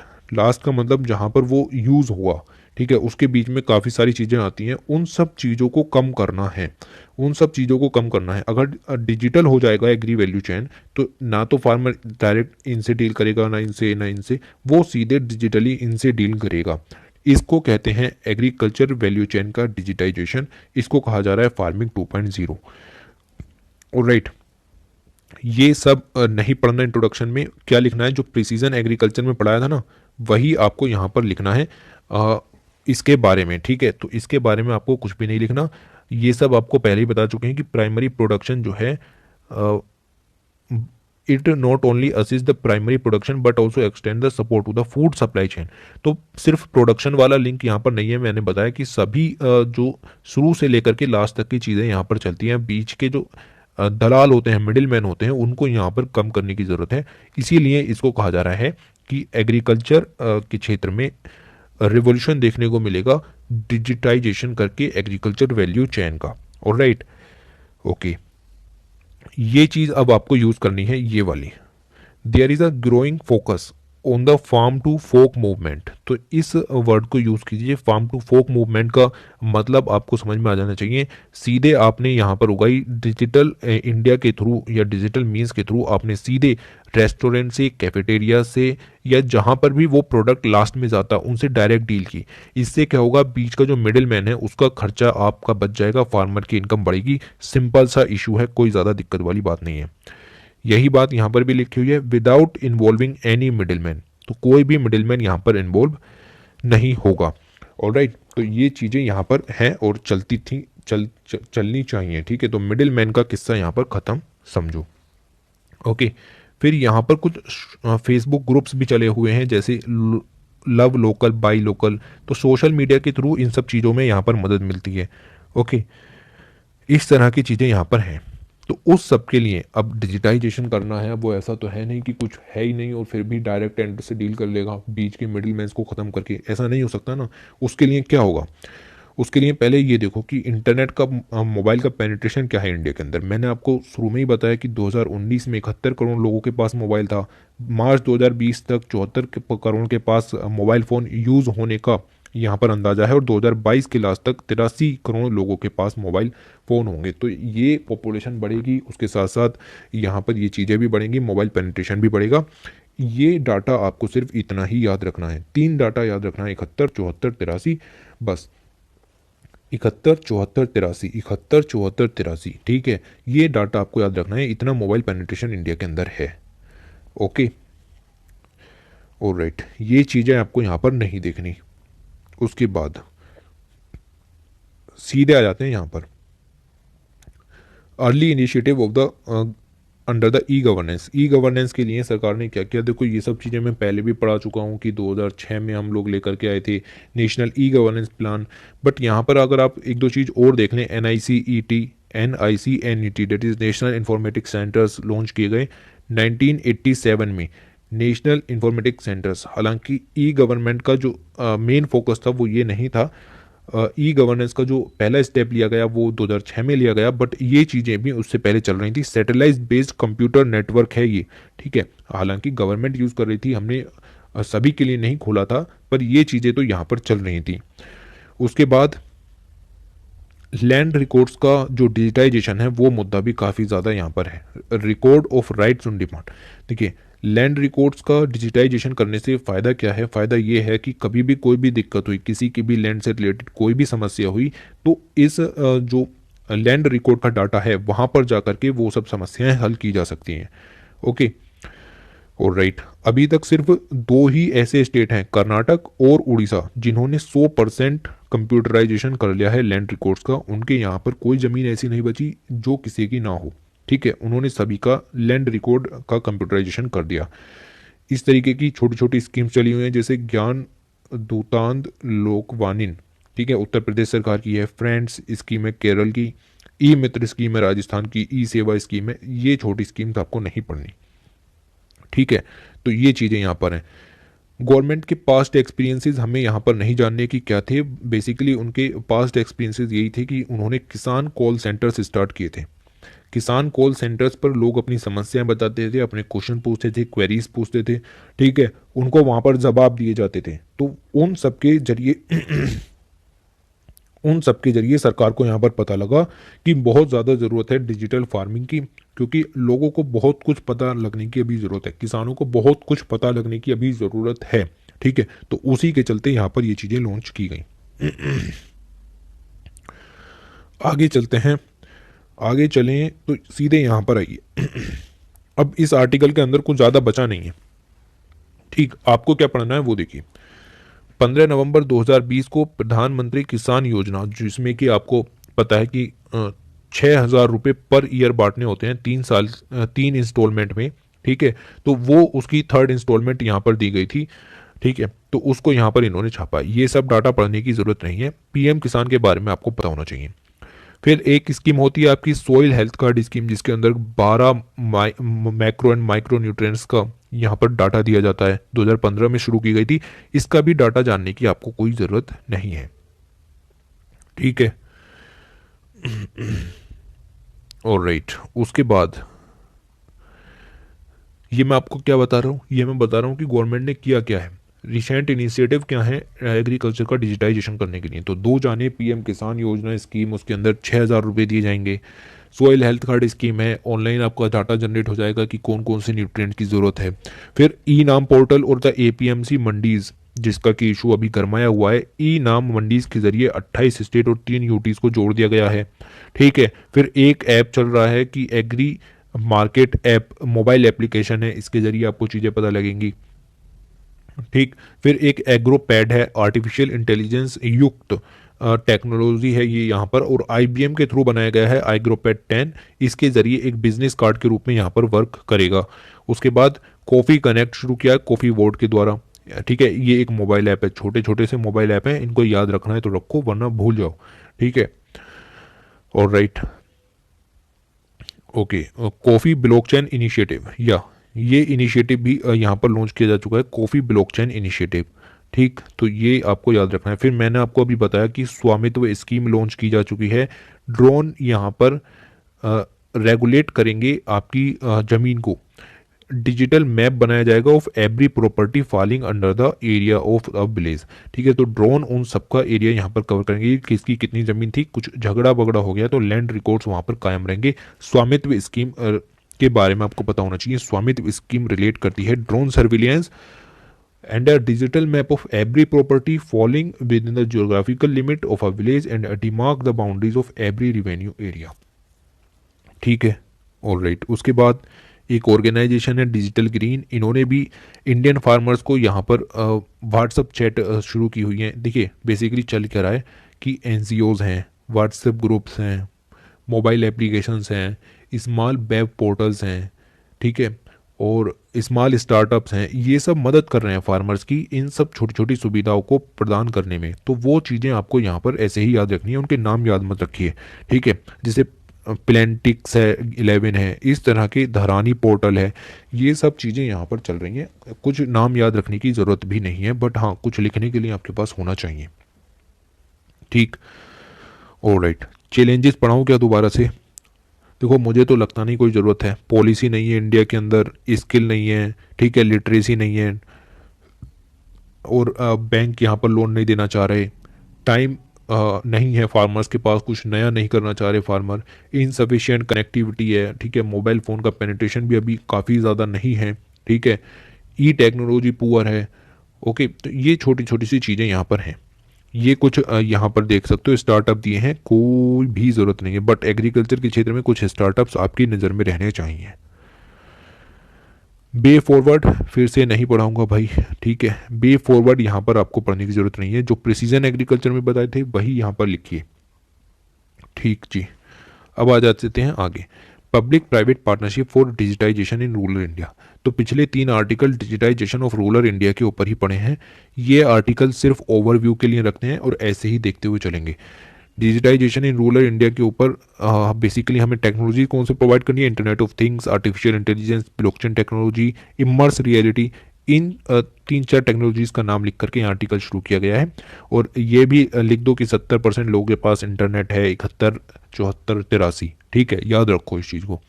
ये पढ़ने की ज़रूरत बिल्कुल भी नहीं है, काफ़ी चीज़ें पढ़ चुके हो, 250 वर्ड का ऐसे आएगा, इतना ज़्यादा घबराने की ज़रूरत नहीं है। ठीक, गवर्नमेंट के इनिशिएटिव देखें तो किसान सुविधा पोर्टल स्टार्ट किया गया है। क्या मिलेगा इस पोर्टल पर? आपको इन्फॉर्मेशन मिलेगी इंस्टेंटली, रिलेवेंट इन्फॉर्मेशन, जो कुछ जानना चाहते हो वो आपको यहाँ पर मिलेगा। ठीक है, तो ये पोर्टल हो गया। दूसरा पोर्टल है फार्मर पोर्टल। फार्मर पोर्टल पर भी आपको क्या मिलेगा? Relevant information and service. आपको कुछ चाहिए इस पोर्टल के ज़रिए आपको मिल जाएगी।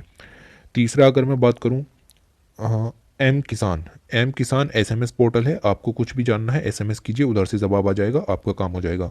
फिर एक नरेगा सॉफ्टवेयर है, ये क्या करता है? इंफॉर्मेशन टेक्नोलॉजी का यूज़ कैसे करें उसको समझाता है ये वाला पोर्टल। ठीक है, it empowers the common man using the information technology as a facilitator. Alright, उसके बाद प्रधानमंत्री ग्रामीण डिजिटल साक्षरता अभियान के बारे में मैंने आपको बता दिया।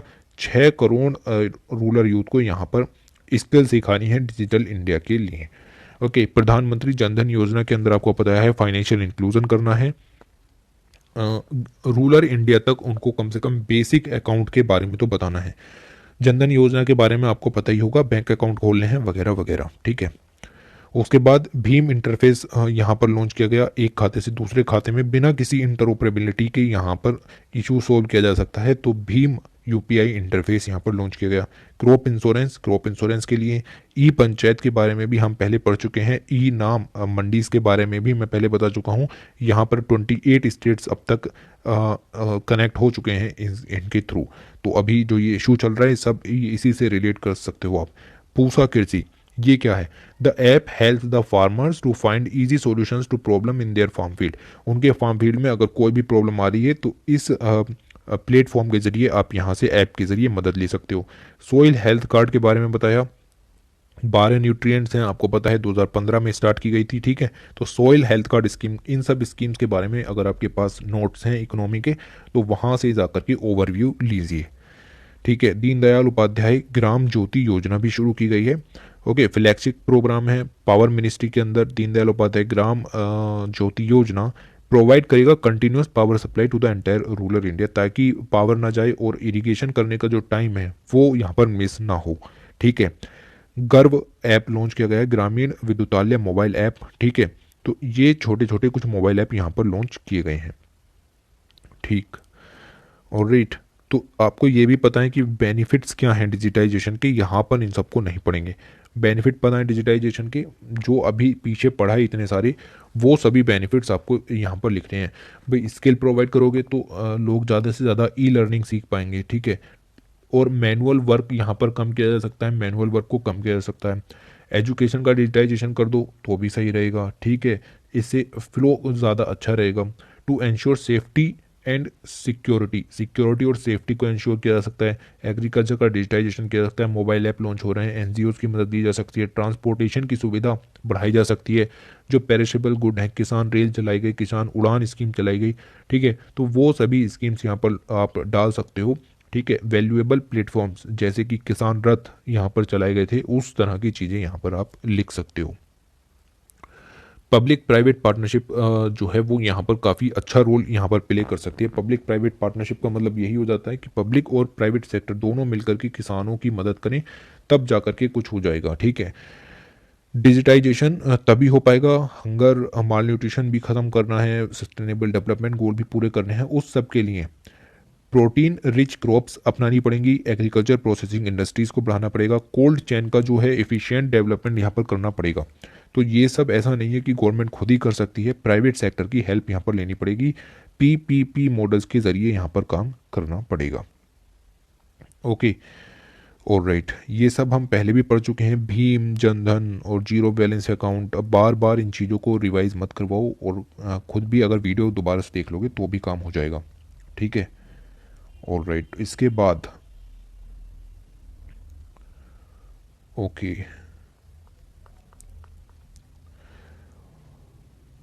और right, outlined below are the some of the key areas where the PPP model could be a crucial use include, ठीक है।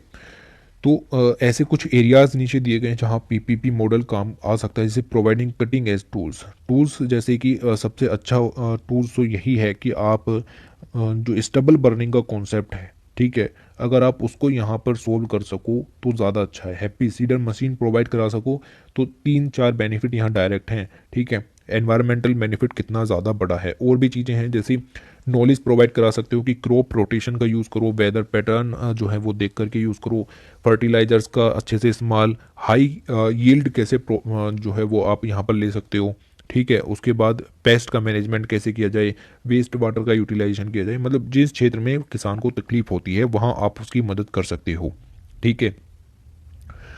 ओके, और भी इस तरह के कुछ छोटे प्रोजेक्ट हैं, public private partnership for integrated agriculture development, इस चीज़ को आप यहाँ पर देख सकते हैं।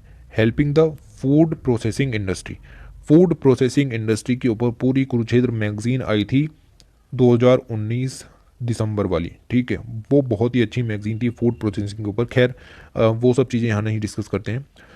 तो फूड प्रोसेसिंग इंडस्ट्रीज़ बेसिकली ज़्यादा इन्वॉल्व हैं इन द प्राइवेट सेक्टर, ये भी आपको पता होगा, ठीक है। तो पब्लिक प्राइवेट पार्टनरशिप का फूड प्रोसेसिंग इंडस्ट्री में काफ़ी ज़्यादा योगदान देखने को मिलेगा, ठीक है। और राइट, गवर्नमेंट क्या कर सकती है फूड प्रोसेसिंग इंडस्ट्रीज़ के लिए, वहाँ पर उनको tax rationalisation, duty exemption, increase in public spending, private sector lending और एफडीआई का इन्फ्लो वहाँ पर बढ़ा सकती है सरकार। सरकार फूड प्रोसेसिंग इंडस्ट्रीज़ को बढ़ावा देने के लिए ये सब कर सकती है, और किसानों की डायरेक्ट इनकम बढ़ाने का इससे अच्छा साधन नहीं है। वो भी ज़्यादा से ज़्यादा अमाउंट में खरीदें, और किसानों को सब्सिडी भी दे सकती है। एग्रीकल्चर के ऊपर स्टार्टअप्स अभी पढ़ाए, कुछ यूनिकॉर्न्स भी हैं। यूनिकॉर्न्स वो होते हैं जिनकी जो वैल्यूएशन कैप होती है वो $1 बिलियन से ऊपर की होती है, उनको स्टार्टअप्स के बजाय हम यूनिकॉर्न्स कहते हैं, ठीक है। ये सब चीज़ें यहाँ पर हैं, और ये यहाँ पर कंक्लूजन है। कंक्लूजन में आपको कुछ नहीं लिखना, जो पढ़ा है इतना सारा उसी को लिखना है, ठीक है। ओके, आगे आ जाते हैं पल्स प्रोडक्शन के ऊपर, ठीक है, हालांकि ये आर्टिकल इससे रिलेट नहीं करता, ऑफ बीट भी यहाँ पर लिखा हुआ है। ओके, पर फिर भी लास्ट आर्टिकल है, इस आर्टिकल को ज़रूर से देखिए क्योंकि पल्सेस के ऊपर ज़्यादा फोकस रहता है यूपीएससी का भी। ठीक है, ओके, देखिए ये देखिए पल्सेस का बहुत बड़ा योगदान है क्योंकि बहुत ही ज़्यादा भारी मात्रा में जो हमारी फूड बास्केट है इंडिया की उसको प्रीडोमिनेंटली ये यहाँ पर मतलब सबसे ज़्यादा योगदान पल्सेस का रहता है। जितनी भी फूड बास्केट है उसमें सबसे ज़्यादा पल्सेस का योगदान देता है। इतनी भारी मात्रा में पल्सेस इंडिया के अंदर जो है प्रोड्यूस होती हैं। साथ ही आपको पता है कि प्रोटीन का बहुत बड़ा सोर्स होती हैं पल्सेस। उसके बाद ये सोइल की फर्टिलिटी को बढ़ाती हैं, पल्सेस सोइल की फर्टिलिटी को बढ़ाती हैं, गौर फरमाइए। ठीक है, इन सब के लिए हमने फार्मर्स के लिए 3 बिल जारी किए। इन बिल को पढ़ाने की अब मुझे कोई ज़रूरत नहीं है, अब हर आदमी इन बिल को जान चुका है क्योंकि भारी मात्रा में प्रोटेस्ट देखने को मिले हैं। तो एपीएमसी अमेंडमेंट ऑर्डिनेंस जो अब एक्ट हो गया है, APMC amendment act, contract farming act और the essential commodities act, 3 act लागू किए गए थे जिनके ऊपर कंट्रोवर्सी। अब आपको क्या पढ़ना है, ये थोड़ा सा पता होना चाहिए कि कितना पल्सेस का प्रोडक्शन देखने को मिल रहा है। Production of pulses reached record level of 231.3 lakh metric ton and 254.2 lakh metric ton during the 2016-17 and 2017-18। तो यहाँ पर आपको देखना होगा कि ये जो प्रोडक्शन है वो बढ़ा है। ठीक है, 2017-18 तक ये प्रोडक्शन यहाँ देखने के लिए बढ़ा है। Okay, alright. उसके बाद अब ये देखने की ज़रूरत नहीं है कि पल्स का प्रोडक्शन 1950-51 में क्या था, ये चीज़ें यहाँ देखने की ज़रूरत नहीं है। उसके बाद आप यहाँ पर आइए, तो ये मुझे लगता है यहाँ पर कुछ काम का हो सकता है। For the time period of 2015 to 2017 the yield of tur that is kharif crop the lowest was recorded by Karnataka. कोई ज़रूरत नहीं है भाई एक पर्टिकुलर जो है पल्स के बारे में पढ़ने की। ठीक है, या इस टेबल पर थोड़ी सी निगाह मार लीजिए कि यहाँ पर तो लिखी हुई हैं कुछ पल्सेस। ठीक है, और यहाँ पर लिखा हुआ है उनकी annual growth rate in the production. तो आप बस इतना देखिए कि कोई भी प्रोडक्शन की जो ग्रोथ है वो लगातार नहीं है, हर एक ग्रोथ जिग जैग मैनर में है। तो किसी भी तरह की दाल का प्रोडक्शन यहाँ पर लगातार देखने के लिए नहीं मिला है। ठीक है, तो ये चीज़ें आपको यहाँ पर इस तरीके से दिखनी है। दूसरा, इनका एमएसपी भी दिया हुआ है कि इनका एमएसपी 2016 से 2021 के बीच किस तरीके से चेंज हुआ है। ठीक, तो एमएसपी देखिए ये बढ़ा, ये बढ़ा, ये बढ़ा, ये बढ़ा, ये बढ़ा, तो लगातार बढ़ा है पिछले 5 सालों में तूर का एमएसपी। तो और उड़द का एमएसपी भी लगातार बढ़ा है, ये भी लगातार बढ़ा है, ये भी लगातार बढ़ा है, और एमएसपी लगातार बढ़ते बढ़ते ही आज ये कंडीशन है कि लगातार प्रोटेस्ट देखने को मिल रहे हैं कंट्री के अंदर। ठीक है, तो ये एमएसपी बढ़ने के इतना फ़ायदा हमें देखने को मिला है। फिर यहाँ पर दिया हुआ है कि मेजर प्रोड्यूसिंग स्टेट कौन से हैं किस किस दाल के, इतना भी ज़्यादा इसके अंदर नहीं घुसना है। ठीक, बस बेसिकली देख लीजिए तूर के लिए कर्नाटक और महाराष्ट्र इन का यहाँ पर बोलबाला चलता है। ठीक, तो ये चीज़ें यहाँ पर इम्पोर्टेंट हैं, बाकी आपको इसके अंदर कुछ नहीं पढ़ना, या ये इम्पोर्टेंट हो जाता है। National food security mission launch किया गया था 2007-8 में। इंक्रीज करना था production of rice, wheat, pulse through area expansion and productivity enhancement. Soil की फर्टिलिटी को रिस्टोर करना था, प्रोडक्टिविटी को बढ़ाना था, क्रिएटिंग एम्प्लॉयमेंट अपॉर्चुनिटीज़ प्रोवाइड करनी थी, एनहेंस करना था फार्म लेवल इकोनॉमी। तो ये आपको याद रखना है कि नेशनल फूड सिक्योरिटी मिशन का लक्ष्य क्या था और कब लॉन्च किया गया था। ठीक है, ये चीज़ आपको यहाँ से याद रखनी है। उसके बाद आप नीचे चलें तो buffer of stock of pulses, इस समय कितना स्टॉक है हमें नहीं जानना कि इस समय आपके पास कितना स्टॉक यहाँ पर रखा हुआ है। ठीक है, ऑलराइट। उसके बाद अगर हम और चलें आगे तो import of pulses and trade policies. Alright, इसमें आपको क्या जानना है, एक अलग अलग, ये आपको नहीं जानना, ये आपको नहीं जानना। ठीक है, it is pertinent to note that more than 95% imports have been from least developed countries with Myanmar, Mozambique, Malawi, Tanzania and Sudan contributing 93% of total Toor import. Okay, मैंने सोचा पूरी पल्सेस का इंपोर्ट दिया होगा, गलत। ये सिर्फ तूर के बारे में बात की गई है। एक पर्टिकुलर दाल के बारे में हमको इतना नहीं पढ़ना, आप समझने की कोशिश कीजिए। मूंग और उड़द के बारे में भी इतना नहीं पढ़ना। ये डाटा आपको सारा छोड़ना है, कोर्स डाटा नहीं पढ़ना। ये सारा डाटा छोड़ना है, कुछ डाटा नहीं पढ़ना। क्यों दिया गया ये डाटा पता नहीं। ओके, फिर इन चीज़ों को ही ग्राफ के जरिए समझा दिया गया, आपको ये भी नहीं पढ़ना, ये सब कुछ नहीं पढ़ना। ठीक है।